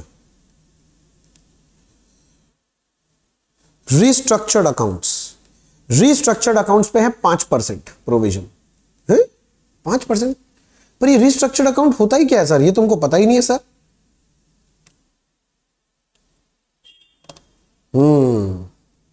रीस्ट्रक्चर्ड अकाउंट्स क्या होते हैं सर? रीस्ट्रक्चर्ड मतलब होता है सर कि मान लो पहले कोई एनपीए बन गया था, पैसा नहीं दे रहा था टाइम से, अब बाद में वो बैंक के साथ मांडवली किया, मांडवली समझता है ना, पर बैंक के साथ आया, मीटिंग किया है, बैंक थोड़ा सा इंटरेस्ट माफ कर दिया होगा, उसका इंस्टॉलमेंट को थोड़ा छोटा बना दिया, और फिर वो टाइम से पैसा देने लग गया, अच्छा आदमी बन गया, पहले नहीं दे पा रहा था अब दे पा रहा है, उसको बोलते हैं रीस्ट्रक्चर्ड अकाउंट। और ऐसा कोई रीस्ट्रक्चर्ड अकाउंट वाला अगर बैलेंस है तो उसमें 5% प्रोविजन बनाना। सर थोड़ा ज्यादा नहीं हो गया? हाँ, अरे पहले बदनाम हो गया था ना, तो बैंक को थोड़ा शक रहता है, पहले पैसा बंद किया देना तो आगे भी कर ही सकता है, बेइज्जत आदमी है, आगे भी नहीं दे, ऐसा हो ही सकता है, तो थोड़ा रिस्क लगता है बैंक को, थोड़ा ज्यादा प्रोविजन बना लेता है। और इसके अलावा फिर है अदर एडवांसेस। अगर इसके अलावा कोई भी दूसरा एडवांस है तो इस पे 0.4% बनता है, 0.4%। मतलब आपको बोल देगा स्टैंडर्ड एसेट है, एग्रीकल्चर भी, रियल एस्टेट भी नहीं है, रिस्ट्रक्चर्ड भी नहीं है, तो वो अदर एडवांस है तो उनके ऊपर 0.4%। अब मान लो एग्जाम में आपको स्टैंडर्ड एसेट दे दिया, आपको बताया ही नहीं कि वो एग्रीकल्चरल है कि रियल एस्टेट वाला है कि रिस्ट्रक्चर्ड है, एडवांस, अदर एडवांस है, क्या मानोगे? अदर मान के उसमें 0.4% प्रोविजन बना देना। तो एक बार बोलते हैं, अगर स्टैंडर्ड एसेट है, एग्रीकल्चरल सेक्टर वाला है 0.25, रियल एस्टेट सेक्टर में दिया हुआ है, कमर्शियल 1%, रेसिडेंशियल थोड़ा कम है 0.75, रिस्ट्रक्चर्ड अगर अकाउंट है तो 5%, और अदर एडवांस है तो 0.4। एग्जाम के समय स्टैंडर्ड एसेट बोल दिया है और कौन सा कैटेगरी का है इसमें से नहीं बोला है, तो उसको अदर एडवांस मान के 0.4% प्रोविजन बना के निकल जाएंगे। स्टैंडर्ड एसेट के बाद आता है सब स्टैंडर्ड। तो मेरा ये पेज खत्म हो गया, मैं नीचे लिख रहा हूं, बट कंटिन्यूएशन है सर, आप समझ जाना। हाँ जी सर, पहले स्टैंडर्ड था, अब मैं आ गया सब स्टैंडर्ड।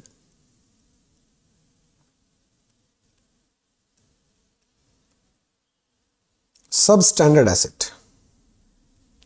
मतलब एनपीए बनने के पहले 12 महीना वाला।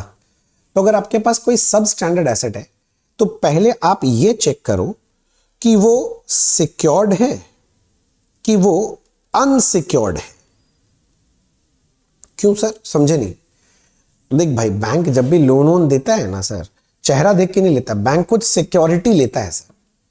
तो बैंक अगर सिक्योरिटी ले रखा है तो वो सिक्योर्ड है, और अगर सिक्योरिटी नहीं ले रखा है तो वो अनसिक्योर्ड है। देख, बड़े आदमी लोग को बिना सिक्योरिटी के मिल जाता है, हम लोग जब मिडिल क्लास लोग जाते हैं हमसे तो सिक्योरिटी मांगता है। तो वही बात है, मान ले कोई आदमी 100 करोड़ का लोन लिया है, अब बैंक ने 80 करोड़ का सिक्योरिटी दे दिया, तो हम बोलेंगे 80 करोड़ सिक्योर्ड है, 20 करोड़ क्या है? अनसिक्योर्ड है। कोई आदमी लोन ले रखा है मान लो 1 लाख रुपए का, अब वो सिक्योरिटी दे के रखा है 1,20,000, तो फुल्ली सिक्योर्ड है। ये नहीं समझा? मैं फिर से बोल रहा हूं, 1 लाख का कोई लोन ले रखा है, सिक्योरिटी दे रखा है 70,000, तो ये हो गया सिक्योर्ड पोर्शन। तो 30,000 के लिए कोई सिक्योर्ड नहीं है तो ये अनसिक्योर्ड कहलाएगा। समझ गया? तो भी आपने सिक्योर्ड अनसिक्योर्ड क्यों किया? क्योंकि उसके लिए अलग अलग प्रोविजन का रेट्स बोला है, उसके लिए अलग अलग। क्या अलग बोला है? मैं बोलता हूं, अगर सब स्टैंडर्ड एसेट है और अगर वो सिक्योर्ड है तो उस पर 15% प्रोविजन बनाना पड़ेगा। और अगर अनसिक्योर्ड है तो उस पर 25% का प्रोविजन बनता है। अच्छा, सब स्टैंडर्ड सिक्योर्ड है तो कम बनाना पड़ेगा प्रोविजन, सिक्योर्ड है ना 15%, और अनसिक्योर्ड है तो थोड़ा ज्यादा बना लो सर, ज्यादा डर हो गया है तो प्रोविजन भी ज्यादा बनेगा, 25% बनेगा। और एक लिखो इसी के अंदर, unsecured with escrow account, unsecured है with escrow, with escrow account, इसका 20% है एस्क्रो अकाउंट। ये क्या हो गया सर, नहीं सुना कभी एस्क्रो? सुना तो ठीक है, नहीं तो मैं एक बार समझा देता हूं साधारण भाषा में। मान लो कि मैं बिल्डर हूं, ठीक है ना, मेरे को अपना प्रोजेक्ट बनाना है, उसके लिए पैसा चाहिए, तो मैं बैंक के पास गया लोन लेने, बोले बैंक मेरे को लोन दोगे? बैंक बोला हाँ दे देंगे मगर कुछ सिक्योरिटी वगैरह दो। हम बोले बहुत ज्यादा तो कोई सिक्योरिटी वगैरह नहीं है। तो बोला बैंक बोल रहा है कि फिर हमको पैसा कैसे दोगे वापस, हमको क्या भरोसा है? हम बोले देखिए हम आपका पैसा लेके बनाएंगे प्रोजेक्ट, और ये प्रोजेक्ट जैसे बनेगा तो हम बेचेंगे कस्टमर को, आएगा पैसा हम आपको दे देंगे। तो बैंक बोलता अच्छा तुम्हारे पास पैसा आएगा तो इसका क्या वो है कि तुम मेरे को दे देगा, तुम पैसा ले गया तो एक काम करते हैं चलो कि एस्क्रो अकाउंट खोल लेते हैं। तो हम बोले ये एस्क्रो अकाउंट क्या होता है? तो बैंक बोल रहा है सुनो, आप जब भी अपने कस्टमर को बेचोगे तो अब वहां पर यही वाला अकाउंट नंबर कोट होगा। बोला ठीक है, मतलब जो भी पैसा आएगा ना उसमें हम लोग एक रेशियो डिसाइड कर लेते हैं कि इतना % बैंक खुद रख लेगा towards payment of the loan, और बाकी उठा के आप ले जा सकते हो। मान लो ऐसे हो गया कि 30-70, मतलब जितना भी कस्टमर पैसा दिया 30% बैंक ले लेगा अपना लोन रिपेमेंट के लिए, और 70% वो आदमी जिसको लोन मिला वो उठा लेगा अपना पैसा। मान लो ऐसा है, तो ऐसा अकाउंट जो होता है उसको बोलते हैं एस्क्रो अकाउंट है। बैंक अपना शेयर काट के बाकी दे देता है उसमें से। तो अगर ऐसा कोई अकाउंट बोल दिया अगर एग्जाम में तो इसके लिए 20%, किंतु ध्यान रखना ये अनसिक्योर्ड एस्क्रो है। अगर सिक्योर एस्क्रो अकाउंट है, सिक्योर्ड है, सिक्योर्ड वाला के लिए 15% है, चाहे नॉर्मल हो चाहे एस्क्रो हो 15% है, किंतु अनसिक्योर्ड नॉर्मल वाला के लिए 25% है, किंतु अगर विथ एस्क्रो बोलेगा तो 20% प्रोविजन बनाना है। परसेंटेज रुक जा एक बार देख लेते हैं। स्टैंडर्ड का क्या था? एग्रीकल्चरल का था 0.25, real estate commercial 1%, real estate तुम्हारा रेसिडेंशियल 0.75 है, रिस्ट्रक्चर्ड अकाउंट 5%, अदर एडवांसेस 0.4। फिर आ गए सब स्टैंडर्ड में। सब स्टैंडर्ड सिक्योर्ड है तो 15%, अनसिक्योर्ड 25%, अनसिक्योर्ड विद एस्क्रो है तो 20%। ठीक है सर, आगे चलो। फिर आता है doubtful asset. Doubtful asset, doubtful समझ गया ना, 12 महीना क्रॉस हो गया, सब स्टैंडर्ड के बाद डाउटफुल हो गया। अब डाउटफुल में हम लोग 3 स्लैब बनाए हैं। अच्छा, डाउटफुल में भी पहला बात सिक्योर्ड भी हो सकता है, अनसिक्योर्ड भी हो सकता है। पहले सिक्योर्ड वाला का बात कर रहा हूं मैं। सिक्योर्ड डाउटफुल पहला बोलता है अप टू 1 ईयर। डाउटफुल का पहला 1 ईयर तक, पहला 1 ईयर का स्टेज में डाउटफुल है तो बोलता है उसमें 25% प्रोविजन बनाएंगे। ठीक है ना।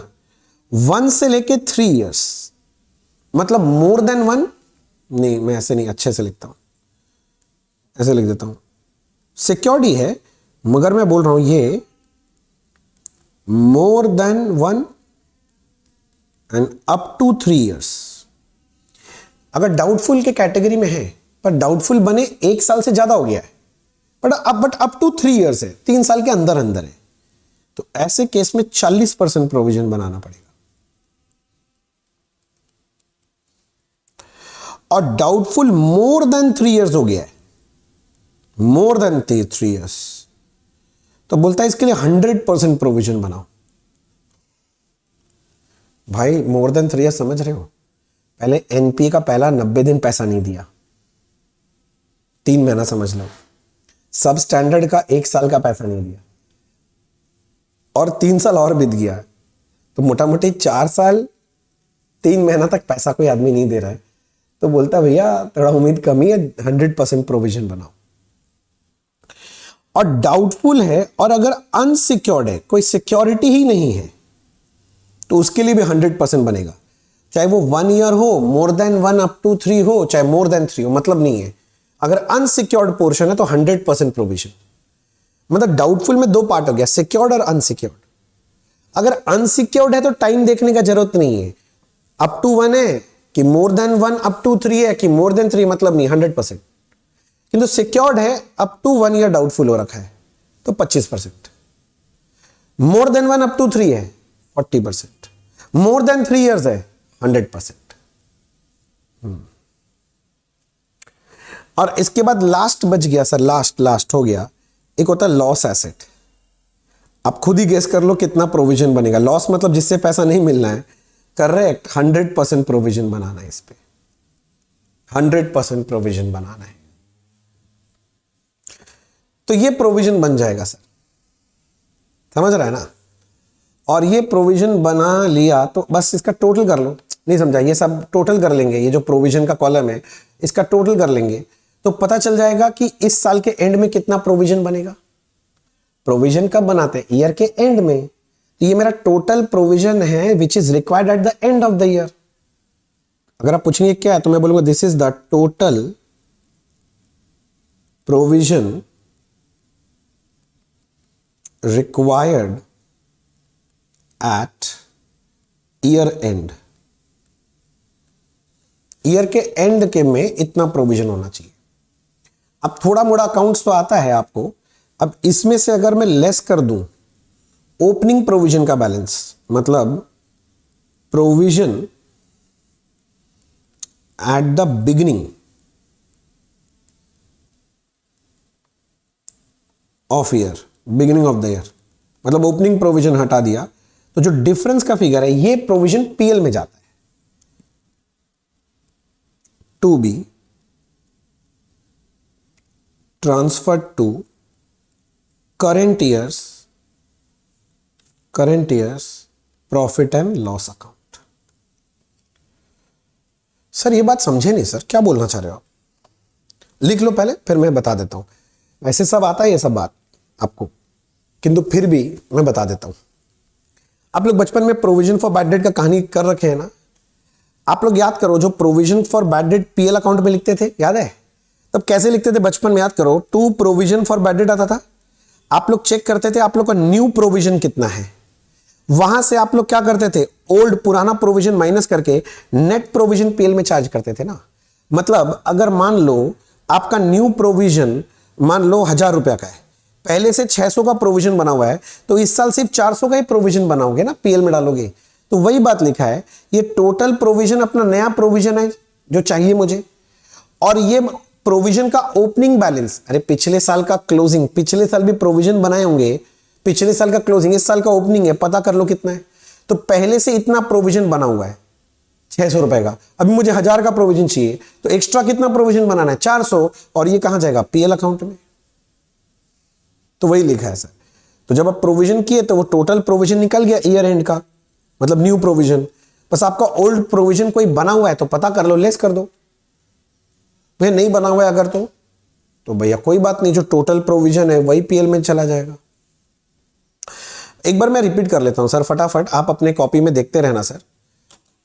स्टैंडर्ड एसेट एग्रीकल्चर सेक्टर 0.25%, अगर ये रियल एस्टेट कमर्शियल है 1%, रियल एस्टेट है मगर रेसिडेंशियल है तो भैया 0.75, रिस्ट्रक्चर्ड अकाउंट 5%, अदर एडवांसेस 0.4%।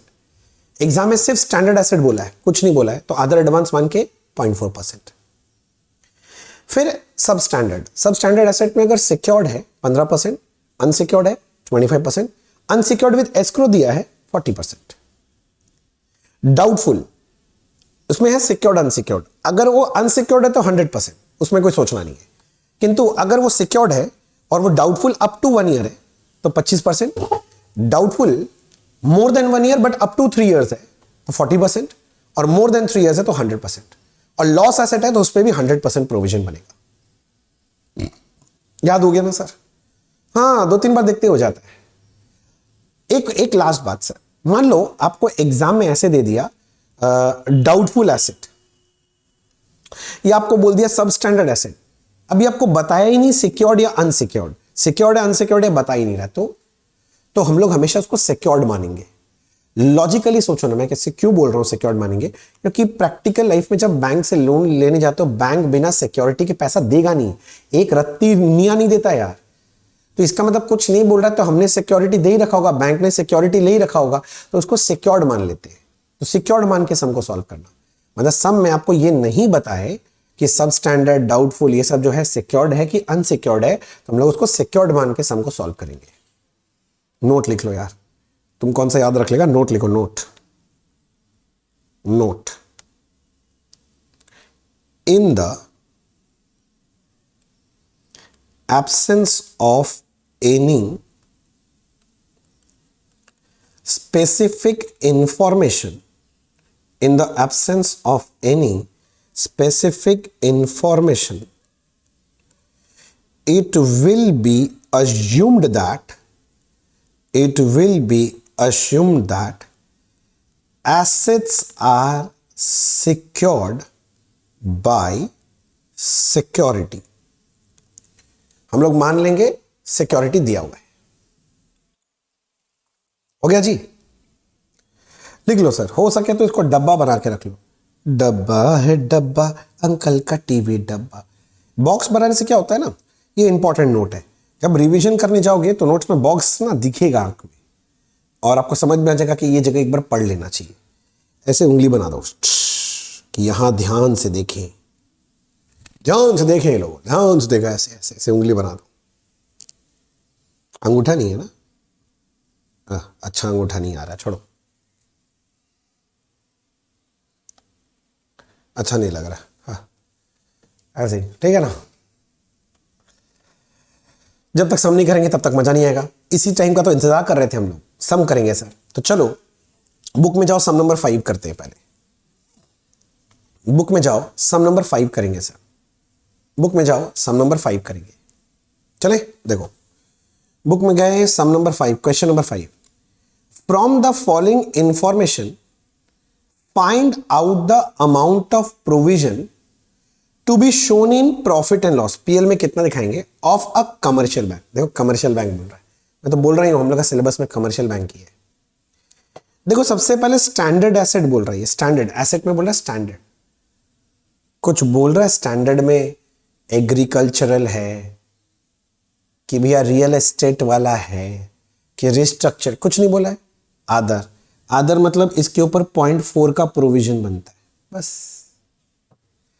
अब सब स्टैंडर्ड है। सर यहां तो सिक्योर्ड अनसिक्योर्ड कुछ बोला ही नहीं, तो सिक्योर्ड मानना पड़ेगा। तो सब स्टैंडर्ड है, और अगर सिक्योर्ड है तो उस पर कितना परसेंट प्रोविजन बनाना है, 15%, 15% बन जाएगा। डाउटफुल है, कुछ बोला नहीं, मैं तो बोला हूं सिक्योर्ड मानना पड़ेगा। देखो सिक्योर्ड फॉर 1 ईयर मतलब वो अप टू 1 ईयर वाला है, तो उस पर 25% का प्रोविजन बनेगा। फॉर 2 ईयर्स, ये कौन सा हो गया, 2 ईयर्स मतलब क्या, सोचो ना, more than 1 year but up to 3 years है, तो इस पे 40% प्रोविजन बनाना पड़ेगा।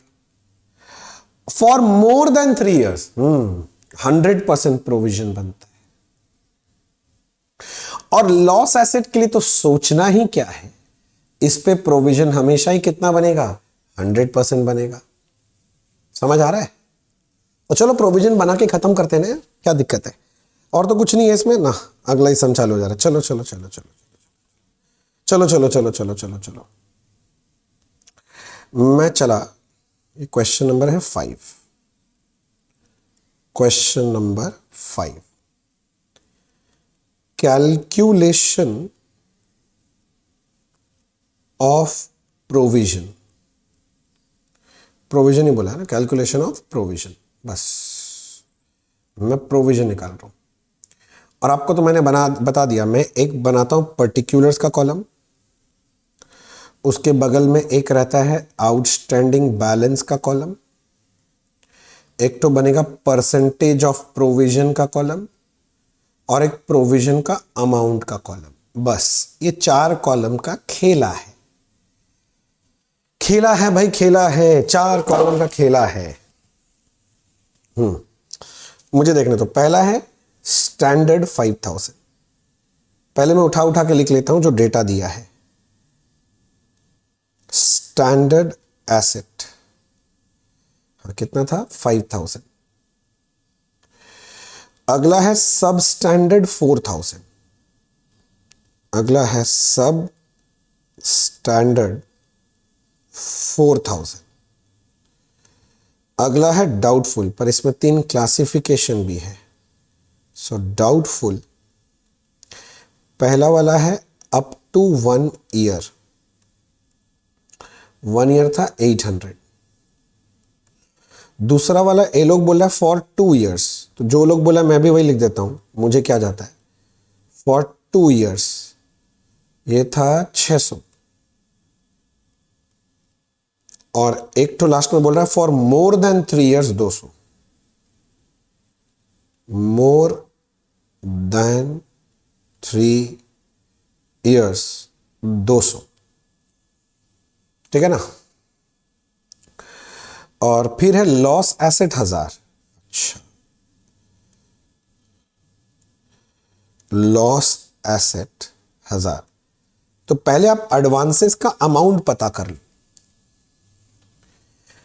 अब प्रोविजन है, स्टैंडर्ड एसेट कुछ नहीं बोला तो अदर एडवांस है, मैं इसका 0.4% प्रोविजन बनाऊंगा। सब स्टैंडर्ड कुछ नहीं बोला तो सिक्योर्ड मानेंगे, 15% का प्रोविजन बनाएंगे। डाउटफुल कुछ नहीं बोला तो सिक्योर्ड है, up to 1 year 25%, more than 1 up to 3 this is 40%, और मोर देन 3 जो है इट वाज 100%। और लॉस एसेट के लिए कितना बनाओगे 100%। अब कैलकुलेटर ले लो हाथ में, कहां गया मेरा कैलकुलेटर, ओहो ये रहा, मैं ले लिया। पहला वाला है देखो 5000 इंटू 0.4, तो 5000 इंटू 0.4%, तो 20 का प्रोविजन बनेगा। ये फिगर इन लैक्स है, तो आप लिख सकते हैं रुपीज इन लैक्स है, मतलब 20 लाख रुपए का प्रोविजन बन रहा है। अगला वाला है 4000 इंटू 15%, 600 का प्रोविजन, 800 का 25%, 200 का प्रोविजन, 600 का 40%, 240 का, 200 का 100%, 200 का प्रोविजन, और 1000 का 100%, 1000 का प्रोविजन। मल्टीप्लाई करना है आउटस्टैंडिंग बैलेंस इनटू प्रोविजन। बस अब टोटल कर लोगे तो तुमको पता चल जाएगा टोटल प्रोविजन कितना बनेगा। टोटल कर लो सर, क्या 2260 आ रहा है क्या, कर लो क्रॉस चेक एक बार। 20, 600, 200, 240, 200 ये ना, हाँ, और 1000, 2260 का ही प्रोविजन बनेगा। ये लोग भैया पूछा था पीएल में कितना जाएगा, यही पीएल में जाएगा, क्योंकि कोई ओपनिंग प्रोविजन तो आपको दिया नहीं है, प्रोविजन एट द बिगिनिंग तो दिया नहीं है, तो यही जो total provision at the end of the year है यही पीएल में जाएगा। तो आप लिख सकते हो, जैसे वो लोग पूछा है वही लाइन लिख दो ना। ये लोग क्या पूछा था, find out the amount of provision to be shown in PL, तो यही है provision to be shown in PL. तो मैं लिख दिया, दिस इज, ये क्या है, this is amount of provision to be shown in profit and loss account, to be shown in profit and loss account। हो गया, देख लो सर, दाम कुछ नहीं है सर, बस आपको रेट पता होना चाहिए, बस 5 मार्क्स मिल गया, काम खत्म। है तो आसान सर। चलो फिर एक और सम कराता हूं, सम 16 में आ जाओ। 5 हो गया ना, हाँ ज्यादा बातचीत नहीं है, 16 में आ जाओ सर। मेरे पास सम का कमी नहीं है सर, मैंने बहुत सम रख के रखा है आपके लिए। 16 में आ जाओ, एक सिमिलर टाइप का सम है सर, फटाफट करने का है, देख लो सिमिलर टाइप का है कि नहीं है। From the following information find out the amount of provision to be shown in the PL of AG bank. नाम का दे दिया, एजी, चलो चलो हो गया। एसेट में देखो स्टैंडर्ड एसेट है, कुछ नहीं बोल रहा है तो 0.4% बनाएंगे अदर एडवांसेस मान के। सब standard doubtful, secured and secured नहीं बोला है तो सिक्योर्ड ही है, तो सब स्टैंडर्ड सिक्योर्ड है तो 15% प्रोविजन बनेगा। डाउटफुल फॉर 1 ईयर तो अप टू 1 ईयर का 25% है। फॉर 3 ईयर्स मतलब more than 1 up to 3 years है तो 40%। फॉर मोर देन 3 ईयर्स है 100%।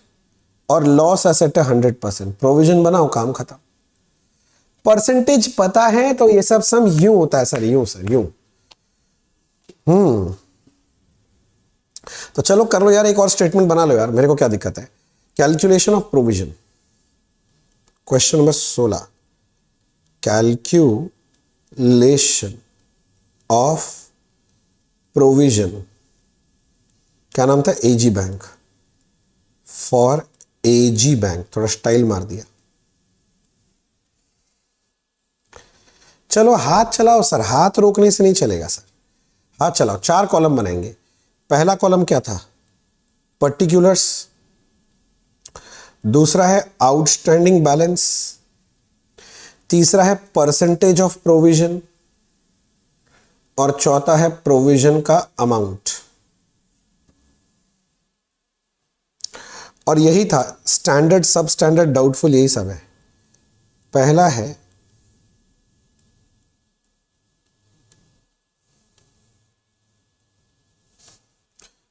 है स्टैंडर्ड एसेट, उसके बाद था सब स्टैंडर्ड एसेट, उसके बाद अपना बोला था डाउटफुल एसेट। अब डाउटफुल में 3 कैटेगरी बनाए थे। पहला था अप टू 1 ईयर, एक था more than 1 but up to 3 years, और एक बनाया था मोर देन 3 ईयर्स, और लास्ट कैटेगरी अपने बनाया था लॉस एसेट। फटाफट लिख लो सर, कुछ नहीं है, 2-3 सम लिखोगे ना एकदम याद ही हो जाता है। यही सब तो है आइटम्स, और बचा कुछ क्या है। हाँ, इतना फ्री का मार्क्स देता, अगर उसमें हम लोग नहीं उठाए छोड़ के आ जाए तो बेवकूफ़ी है। कोई बात नहीं, मेरे पास बहुत समय है, अभी तो ये स्टार्टर है, रुको ना, मेन कोर्स भी सर्व करूंगा। अच्छा, अमाउंट उठा लो, 5,000, 4,000, 5,000, फिर आ रहा है 4,000, 800, 600, 200, 1,000, 800, 600, 200 और 1,000। स्टैंडर्ड, देखो मैं इतना बार बुलवा रहा हूं, अब अगर प्रोविजन याद हो ही जाएगा। स्टैंडर्ड एसेट कुछ नहीं बोल रहा है तो वो आदर मान के 0.4। सब स्टैंडर्ड एसेट कुछ नहीं बोला, मतलब सिक्योर्ड है 15%। Doubtful up to 1 year, secured मान रहे हैं, अनसिक्योर्ड होता तो 100% हो जाता, तो सिक्योर्ड है इसलिए 0.25। More than 1 up to 3 40%, more than 3 100%, loss asset 100%। हाथ चलाते जाओ सर, और कुछ नहीं करना है। एक बार हाथ और फिर कैलकुलेटर चलाना है। 5,000 into 0.4%, 20, 4,000 into 15%, 600, 800 into 25%, 200, 600 into 40%। Sir ये तो सेम सम लग रहा है। अब है तो है, अब था बुक में, मैं करा दिया। हाँ वही था सर, सेम सम है। सर आप भी सेम सम 2 बार करा दिया, आप भी ना, तुम समझ गए ना। मैं दिखाता हूँ ना, जितना बार आया है ना, कहीं किसी भी एग्जाम में आया हो, हम करा देंगे। मैं तो मैट ऐसे ही बनाता हूँ यार, कोई भी एग्जाम, कोई जरूरी नहीं कि तुम जो कोर्स पढ़ रहे हो बस उसी का क्वेश्चन लेता हूँ। जो कोर्स नहीं पढ़ रहे हो उसमें भी कहीं आया है तो मैं करा देता हूँ सर। कहीं से भी उठा के पूछ लो, हम लोग जवाब दे पाएंगे। यही पूछा था ये लोग, amount of provision to be shown in PL. देखो ओपनिंग प्रोविजन तो सब में दिया नहीं है, तो यही है, पीएल मिल जाएगा। This is amount of provision shown in PL. Sir कुछ अलग कराओ ना, सेम ही चीज करा के माथा खराब कर दियो सर आप तो। ठीक है, अलग चाहिए, चलते हैं धीरे धीरे अलग, हाँ धीरे धीरे। 24 में चलो, ये सबका हो गया, जरूरत पड़े तो पॉज करके देख लो, सेम समय। 24 में चलो, मेरे पास जितना मैं सारा करा दे रहा हूं ना, झंझट ही क्यों रखते हैं, मैंने कम ही नहीं रखा है। ए लो 24 में आओ। From the following information of details of advances of Zenith bank limited, calculate the amount of provision to be made in PL account for the year ended 31st March 20। Provision है, देखो पहला दिया स्टैंडर्ड एसेट, कुछ नहीं बोल रहा है तो मैं 0.4% बनाऊंगा आदर मान के। सब स्टैंडर्ड कुछ नहीं बोला तो सिक्योर्ड है 15%। डाउटफुल है for 1 year, for 2 year, for 3 year, more than 3, बाप रे बाप। फॉर 1 ईयर मतलब अप टू 1 ईयर है, सब सिक्योर्ड मानोगे, कुछ नहीं बोल रहा है, 25%। फॉर 2 ईयर मतलब मोर देन 1 अप टू 3 तो 40% होगा। फॉर 3 ईयर मतलब मोर देन 1 अप टू 3, ये भी 40% आ जाएगा। और फिर मोर देन 3 बोल रहा है, ये तो 100% हो जाएगा। और ये लॉन्ग नहीं है, लॉस एसेट है, थोड़ा ठीक कर लेना, टाइपिंग मिस्टेक किया है, 100%। ठीक है ना। कहां आया ये सब मत देखो, मैं तो ऐसे रेफरेंस के लिए लिख देता हूं कि कहां आया है। मैं बोला ना, बस करवा दो बच्चों को, कहीं पर भी आ जाए आप सॉल्व कर पाओ, कोई भी सम उठा के दे दे। मेरे साथ करने से यही फायदा है सर, मैं सब जगह कवर कर लेता हूं, इंटरनेशनल एग्जाम के भी सारे क्वेश्चन उठा लेता हूं, पर बैंकिंग में उठा नहीं सकता, आरबीआई है ना, आरबीआई तो इंडियन एक्ट हो गया। चलो ठीक है, जल्दी से करो calculation of provision, question 24।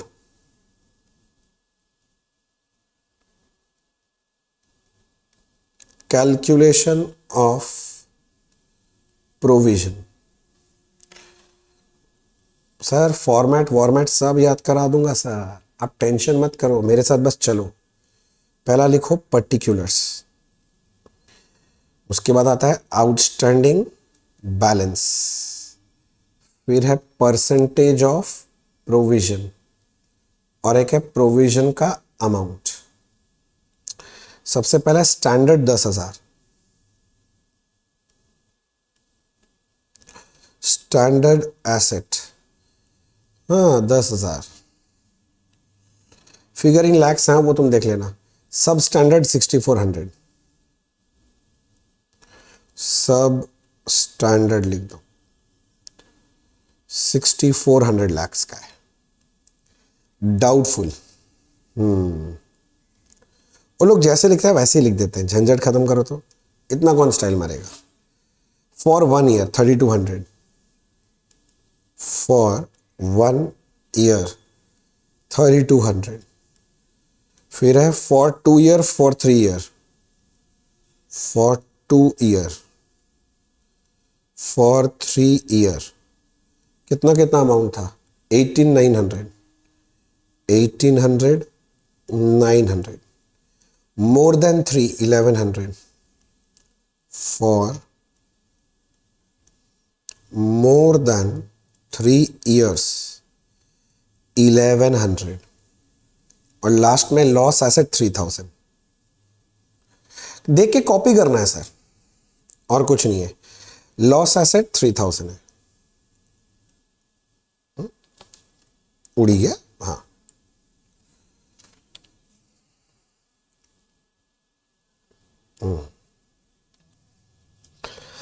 Last वाला था लॉस एसेट, लिख लिख। लॉस एसेट कितने का था, 3000। परसेंटेज ऑफ प्रोविजन, स्टैंडर्ड का कुछ नहीं बोला है तो 0.4, क्योंकि स्टैंडर्ड का एग्रीकल्चरल कितना होता है, 0.25, याद है ना। Real estate commercial 1%, real estate का रेसिडेंशियल 0.75, रिस्ट्रक्चर्ड अकाउंट होने से 5%, आदर का है 0.4। सब स्टैंडर्ड कुछ नहीं बोला था, सिक्योर्ड मानेंगे 15%, अनसिक्योर्ड होता तो 25% हो जाता। डाउटफुल कुछ नहीं बोला तो सिक्योर्ड मानेंगे up to 1 year 25%, more than 1 up to 3 years 40%, और more than 3 years 100%। Loss asset 100% sir. आप कैलकुलेट उठा लो, प्रोविजन करो, 10,000 into 0.4%, so that is 40 basically. 6400 into 15%, that is 960. 3200 into 25%, 800. 1800 into 40%, 720. 900 into 40%, 360. ठीक है ना। 1100 into 100%, 1100. 3000 into 100%, 3000। सर ये सब भी आपको कैलकुलेटर में करना पड़ता है क्या, 100%?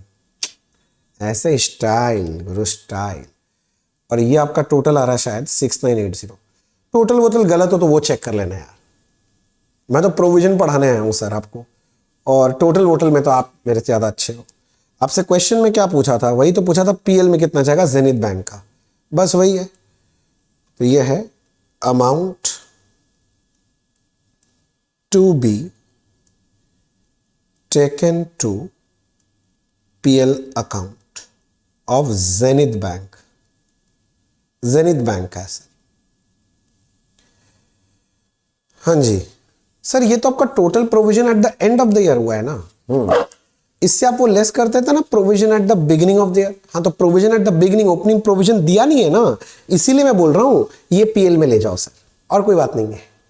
हाँ सर, और कराओ। हाँ कराता हूं ना यार, अपने पास सम का कमी थोड़ी ना है। ये हो गया होगा, देखो मैं याद रख देता हूं, जिसको जरूरत है वो पॉज करके पहले लिख लूं, नहीं तो आगे बढ़ो। फिर मैं बढ़ जाता हूं, मैं 28 में जा रहा हूं, मुझे देखने थे 28 28, ये आ गया 28। क्या बोला जरा ध्यान से देखेंगे सम में। 28, from the following information compute the amount of provision to be made in PL of a commercial bank for the year ended 31 March 12। क्या बोल रहा है देखो, एसेट में बोल रहा है, स्टैंडर्ड एसेट बोल रहा है, स्टैंडर्ड है, कुछ नहीं बोल रहा है तो 0.4 लगा दो, आदर एडवांस मान के। सब स्टैंडर्ड दिया है 3500, मगर ब्रैकेट में कुछ लिखा है, पढ़ो। Include secured exposure 1000। 3500 में 1000 तो सिक्योर्ड है, तो बाकी अनसिक्योर्ड होगा। एंड द बैलेंस अनसिक्योर्ड, वो तो समझ में आ रहा है। एक्सपोजर 2500 है, हाँ तो 3500 में 1000 अगर सिक्योर्ड है तो 2500 अनसिक्योर्ड है। includes 1500 in respect of infrastructure loan where escrow account are available। ओ अनसिक्योर्ड है विथ एस्क्रो, नहीं समझे बात। मतलब ये 3500 का ना, सुनो ना, ये 3500 का 3 पार्ट बना दिया। एक तो बोल रहा है इसमें सिक्योर्ड है, मैं बोला कितना, बोलता 1000। तो मेरे को एक बात समझ में आ रहा है कि अनसिक्योर्ड मेरे 2500 का है। अब अनसिक्योर्ड में एक नॉर्मल अनसिक्योर्ड है और एक तो अनसिक्योर्ड विथ एस्क्रो है सर, एस्क्रो, और बोल रहा है 1500 तो एस्क्रो है। तो 2500 में से 1500 एस्क्रो है, तो बाकी अनसिक्योर्ड कितने हैं, 1000 हो गया। अच्छा सर, तीनों दे दिया आपने जो सिखाया था। हाँ, तो सिक्योर्ड पे तो 15% है, नॉर्मल अनसिक्योर्ड पे 25% मारेंगे, secured with unsecured with escrow में 20% लगा देना, 20%। ये अच्छा कहानी था, कर लिया सर, समझ गए सर। डाउटफुल है किंतु अनसिक्योर्ड बोल रहा है, इसका तो 100% होगा। 1 ईयर हो, 2 ईयर हो, 3 ईयर हो, मतलब नहीं है। डाउटफुल है, अनसिक्योर्ड है तो 100% प्रोविजन। डाउटफुल सिक्योर्ड है, डाउटफुल अप टू 1 ईयर बोल रहा है, तो इसका तो 25% है। Doubtful more than 1 up to 3 years, इसका तो 40% प्रोविजन बनेगा। और मोर देन 3 बोल रहा है तो 100 बनेगा। और लॉस एडवांस बोल रहा है, इसका भी, लॉस एसेट का भी 100 है। ये ईयर मत देखो सर, ईयर में क्या लेना देना है, कहीं से भी उठाया तुमको क्या है, तुम्हारा तो एग्जाम के लिए है ना। ठीक है सर, तो बस करो सॉल्व। मैं तो बोला अगर आपको सारा परसेंटेज आता तो ठीक है सर, अगर एक भी परसेंटेज गलत हो गया तो 0 मिलेगा सर। बाकी जो राइट किया गई भैंस पानी में। परसेंटेज ठीक से याद रखना पड़ेगा सर। सर ये इसका यही फायदा है कि या तो फुल मार्क्स मिलेगा या तो 0 मिलेगा। चलो, कैलकुलेशन ऑफ प्रोविजन। चलो 4 कॉलम बनाओ, रुको मत, ये सब चीज के लिए अब रुक नहीं सकते। आपको लहराना आप लहराओ, हम नहीं लहराएंगे sir. Particulars, outstanding balance, percentage of provision और प्रोविजन का अमाउंट। पहला है स्टैंडर्ड एडवांस। स्टैंडर्ड एडवांस 7000 है।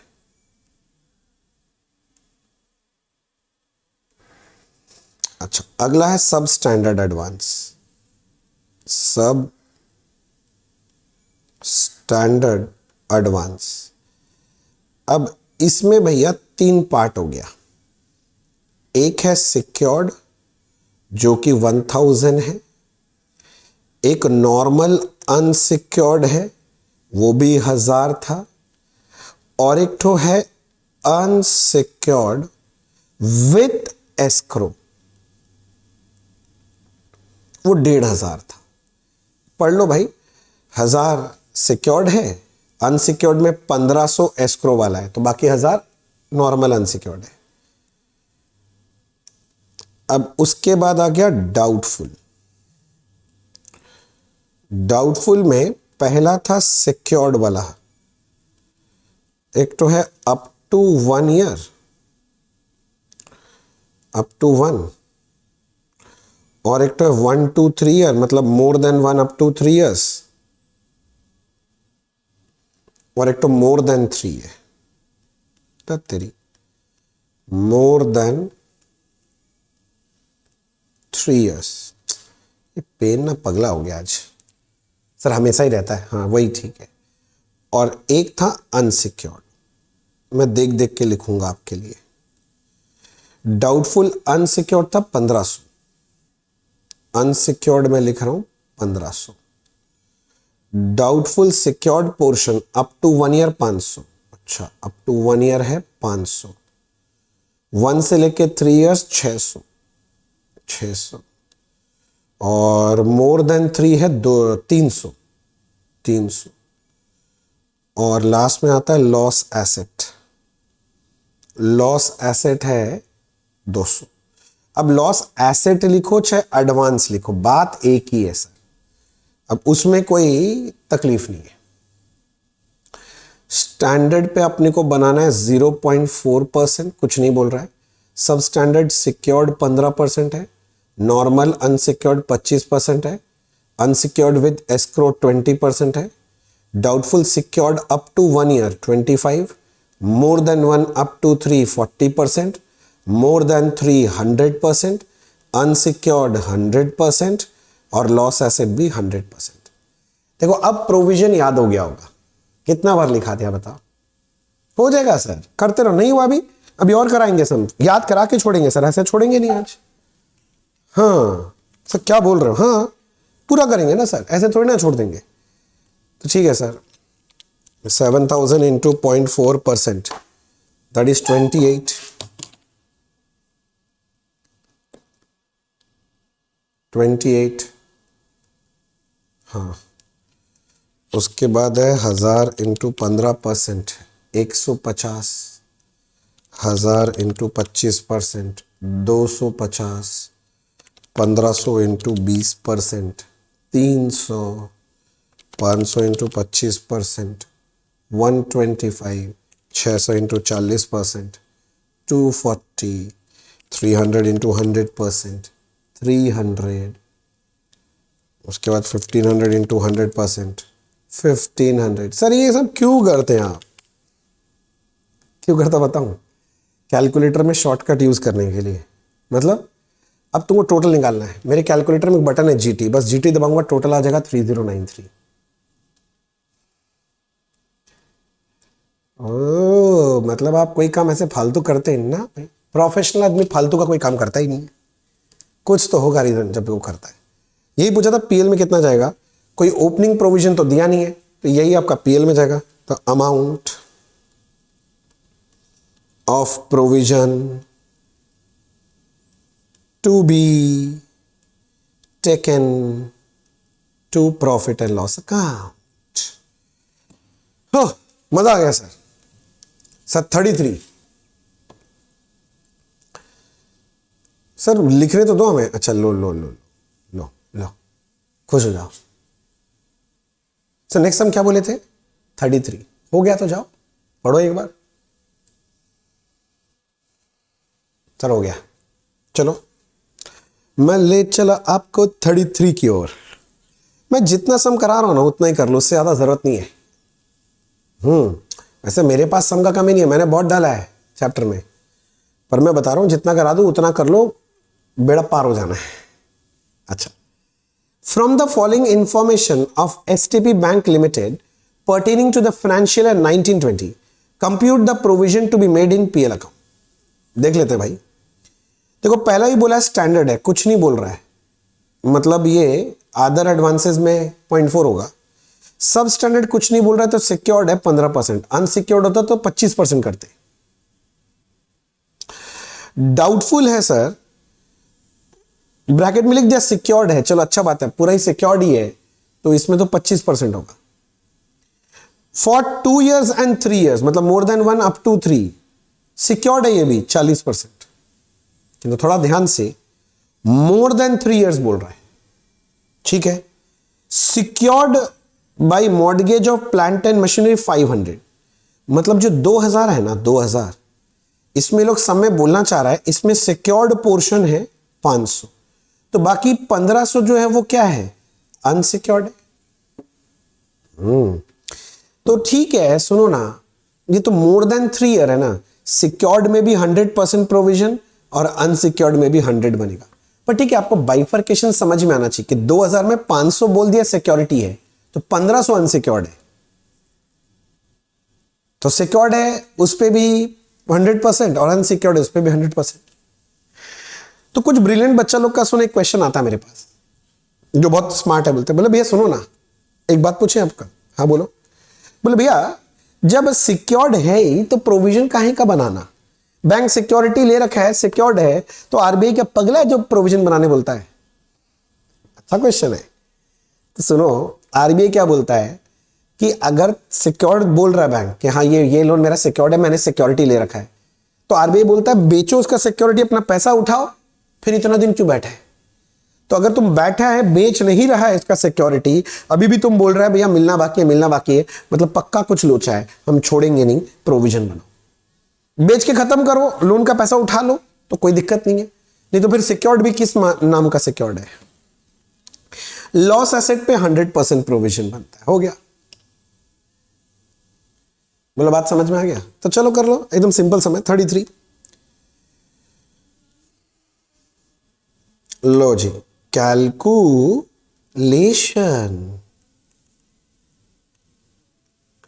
ऑफ प्रोविजन,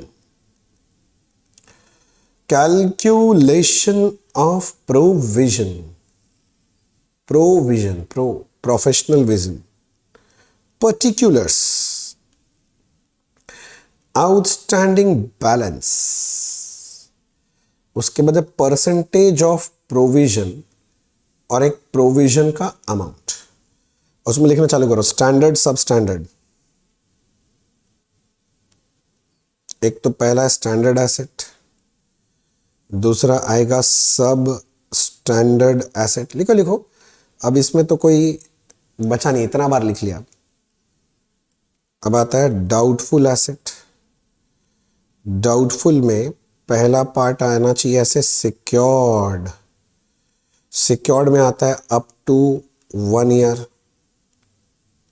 फिर आता है 1 to 3 year वाला, फिर एक आता है मोर देन 3 years,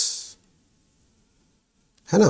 फिर डाउटफुल का अनसिक्योर्ड भी दिया है इस बार, अनसिक्योर्ड पोर्शन भी है, और लास्ट में एक लॉस एसेट भी है।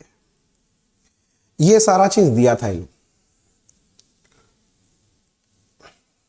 सर आपको नहीं लगता बहुत जल्दी लिख रहे हो? हाँ तो नहीं तो क्या, इतना जल्दी कौन लिखता है, सेम चीज बार बार कर रहा हूं, जल्दी भी ना लिखूं, आप करो मेरे से जल्दी, और मैं भरोसा कर रहा हूं कि आप मेरे से जल्दी लिख रहे होंगे।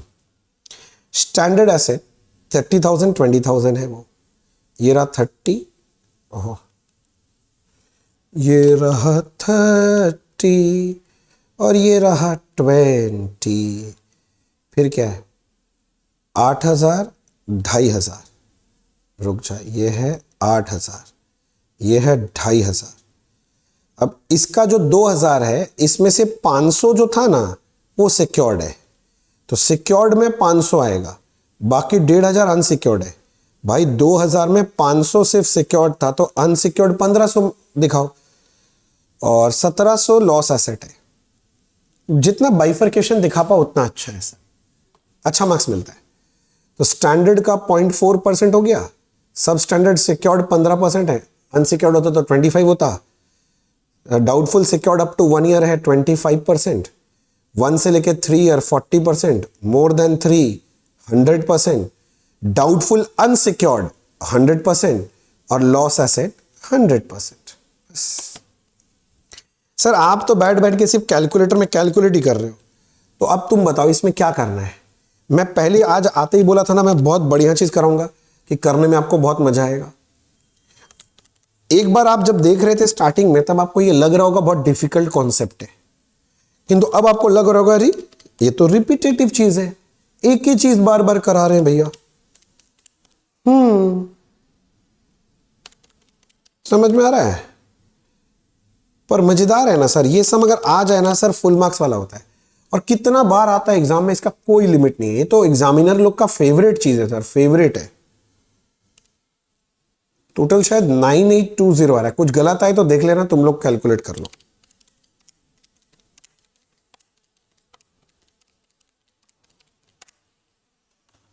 सही है सर। ये क्या है? Amount of provision to be taken to PL. Amount of provision to be taken to PL. लो एक और कर दिया, बस एक और सम करूंगा सर, बस उसके बाद खत्म। एक और सर, इस टाइप का एक और कराना है सर। सर कुछ है उसमें, तभी तो मैं बोल रहा हूं एक और, बस उसके बाद खत्म है आज का क्लास। सर हो गया सर, चलो ना सर जल्दी से। कौन सा कराओगे सर बताओ? 55 कर लो। कितना दिए सम? आप देख लो, हर चैप्टर में मेरे पास बहुत सम है, जितना सम हो सकता है मैं सब बुक में डाल देता हूं सर। करना नहीं करना आपके ऊपर है, किंतु जितना मैं कराता हूं ना क्लास में, उतना तो करके जाना ही है सर। तो बाकी भी प्रैक्टिस वैक्टिस कर लोगे तो बहुत अच्छा रहता है। बस यही है। आ जाओ एक और करा देते हैं सर। ये लो जी, क्या बोल रहा है देखो। From the following information of Royal bank compute the amount of provision to be made in PL. Standard है 0.4%। अब फटाफट समझ में आएगा। सब स्टैंडर्ड है इंक्लूडिंग अनसिक्योर्ड 8000। मतलब 15,000 का दो पार्ट हो गया, एक सिक्योर्ड और एक अनसिक्योर्ड। अनसिक्योर्ड बोल रहा है 8,000 है, यानी 7,000 आपका सिक्योर्ड है।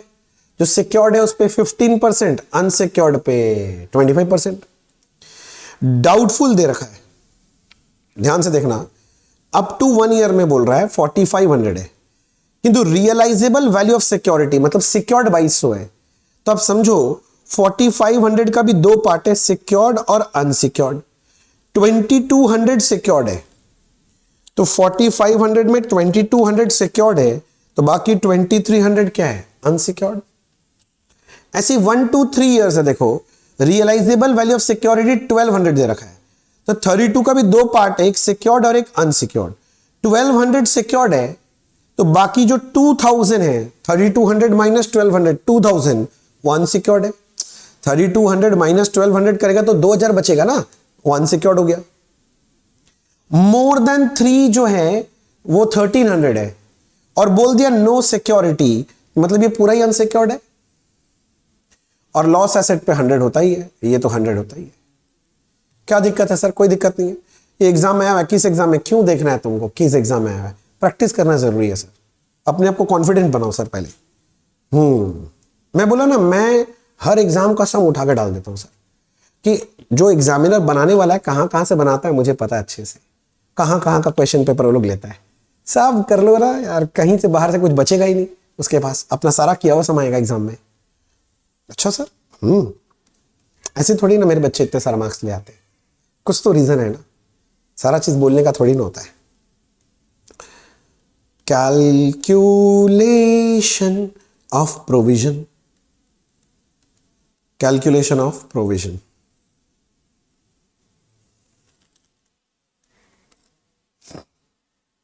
एक तो बना लो पर्टिकुलर्स, एक बना लो आउटस्टैंडिंग बैलेंस, एक बना लो परसेंटेज ऑफ प्रोविजन, और एक बना लो प्रोविजन का अमाउंट। ओहो सर क्या कर रहे हो आप सर? कुछ नहीं सर, मजा आ रहा है। और क्या? स्टैंडर्ड एसेट, पहले स्टैंडर्ड था 25,000 का, देख देख के बस छापो। जल्दी का क्या है, छाप लो। उसके बाद है सब स्टैंडर्ड, इसमें 2 टुकड़ा करना पड़ेगा। सब स्टैंडर्ड मैं बोल रहा हूं 2 टुकड़ा करना पड़ेगा। इसमें एक सिक्योर्ड पोर्शन है और एक अनसिक्योर्ड है। सुना, अनसिक्योर्ड ये लोग बोला था 8,000 है, तो मैं बोल रहा हूं 15 में से 8,000 अगर अनसिक्योर्ड है तो बाकी 7,000 सिक्योर्ड होगा। इसमें क्या तकलीफ है बोलो? सर इतना भी धीरे नहीं बोलना है सर। अच्छा ठीक है। उसके बाद है डाउटफुल। डाउटफुल एसेट, इसमें पहले आना चाहिए सिक्योर्ड। नहीं ऐसे नहीं लिखेंगे, रुको और भी अच्छा प्रेजेंटेशन दिखाता हूं। डाउटफुल एसेट पहला मैं लिखता हूं अप टू 1 ईयर। इसमें 2 पार्ट में तोड़ लो, एक सिक्योर्ड और एक अनसिक्योर्ड। नहीं समझा? फिर इसके अंदर वो तुम्हारा 1 से 3 ईयर बना लो, 1 to 3 ईयर। उसमें 2 पार्ट कर लो ना, सिक्योर्ड और अनसिक्योर्ड। अब समझ रहे हो मेरा बात? ऐसे कर लो, झंझट खत्म हो जाएगा। लो ये अप टू 1 ईयर वाला टोटल 45 है, जिसमें से 2200 ये रहा सिक्योर्ड है, 2200 सिक्योर्ड है, तो बाकी 2300 अनसिक्योर्ड है। 45 में से 2200 सिक्योर्ड है, बाकी 2300 अनसिक्योर्ड है। ऐसे ही more than 1 up to 3 years 3200 है, 1200 सिक्योर्ड है। देखो ना, तो बात की तो अनसिक्योर्ड 2000 है, तो 1200 अगर सिक्योर्ड है तो 2000 क्या है, अनसिक्योर्ड। और ये तो मोर देन 3 था, मोर देन 3 इयर्स, और वो बोला था पूरा अनसिक्योर्ड है, अनसिक्योर्ड है पूरा। 1300 रुपये अनसिक्योर्ड है, लो 1300 बोला था। और लास्ट बनता अपना वो लॉस एसेट, और लॉस एसेट समय बोला था लास्ट लाइन में 530। बस अब बन गया है। परसेंटेज बैठाओ एक एक करके। पहला वाला स्टैंडर्ड 0.4 कुछ नहीं बोल रहा है। सब स्टैंडर्ड सिक्योर्ड 15% है, मगर अनसिक्योर्ड 25। अच्छा, अगर अनसिक्योर्ड विथ एस्क्रो होता तो 20 होता। गुड। सिक्योर्ड 1 ईयर वाला है, सिक्योर्ड है ना, डाउटफुल है अप टू 1 ईयर 25%, किंतु अनसिक्योर्ड है 1 ईयर हो, 2 ईयर हो, 3 ईयर हो 100% है। 1 to 3 ईयर सिक्योर्ड है तो ये 40% है, सिक्योर्ड है। अनसिक्योर्ड है, फर्क ही नहीं पड़ता कहां है, 100%। मोर देन 3 तो फर्क ही नहीं पड़ता है, 100 है। Loss asset 100%। बस सर बस सर बस सर, हो गया सर, हो गया सर, जल्दी जल्दी लिखो बस। 25 into 0.4%, this is 100, 7,000 into 15%, 1050, 8,000 into 25%, 2,000, 2,200 into 25%, 550, 2,300 into 100%, 2,300, 1,200 into 40%, 480, है ना, 2,000 into 100%, 2,000, 1,300 into 100%, 1,300, 530 into 100%, 530। बस टोटल लगा दो सर, जीडी लगा दो। ये टोटल तुम चेक कर लेना, गलत सलत हो तो ठीक कर लेना, मैं नहीं देख रहा सर। 10,210 दिखाई दे रहा है। ये है amount of provision to be taken to PL. अब मेरे पास कोई ओपनिंग प्रोविजन था नहीं तो मैं माइनस करके बोलता पीएल में जाए बस। तो एक काम करते हैं, आज का क्लास खत्म करते हैं सर, इतना कर लो सर, काफी है। फिर आगे का कॉन्सेप्ट अगली क्लास में करते हैं, ठीक है? पर इतना दूर पूरा रिवाइज कर लो, ये सबसे इंपॉर्टेंट पार्ट कर रहे हैं, ठीक है? चलो बाय बाय, अगले दिन मिलते हैं, बाय बाय, टेक केयर।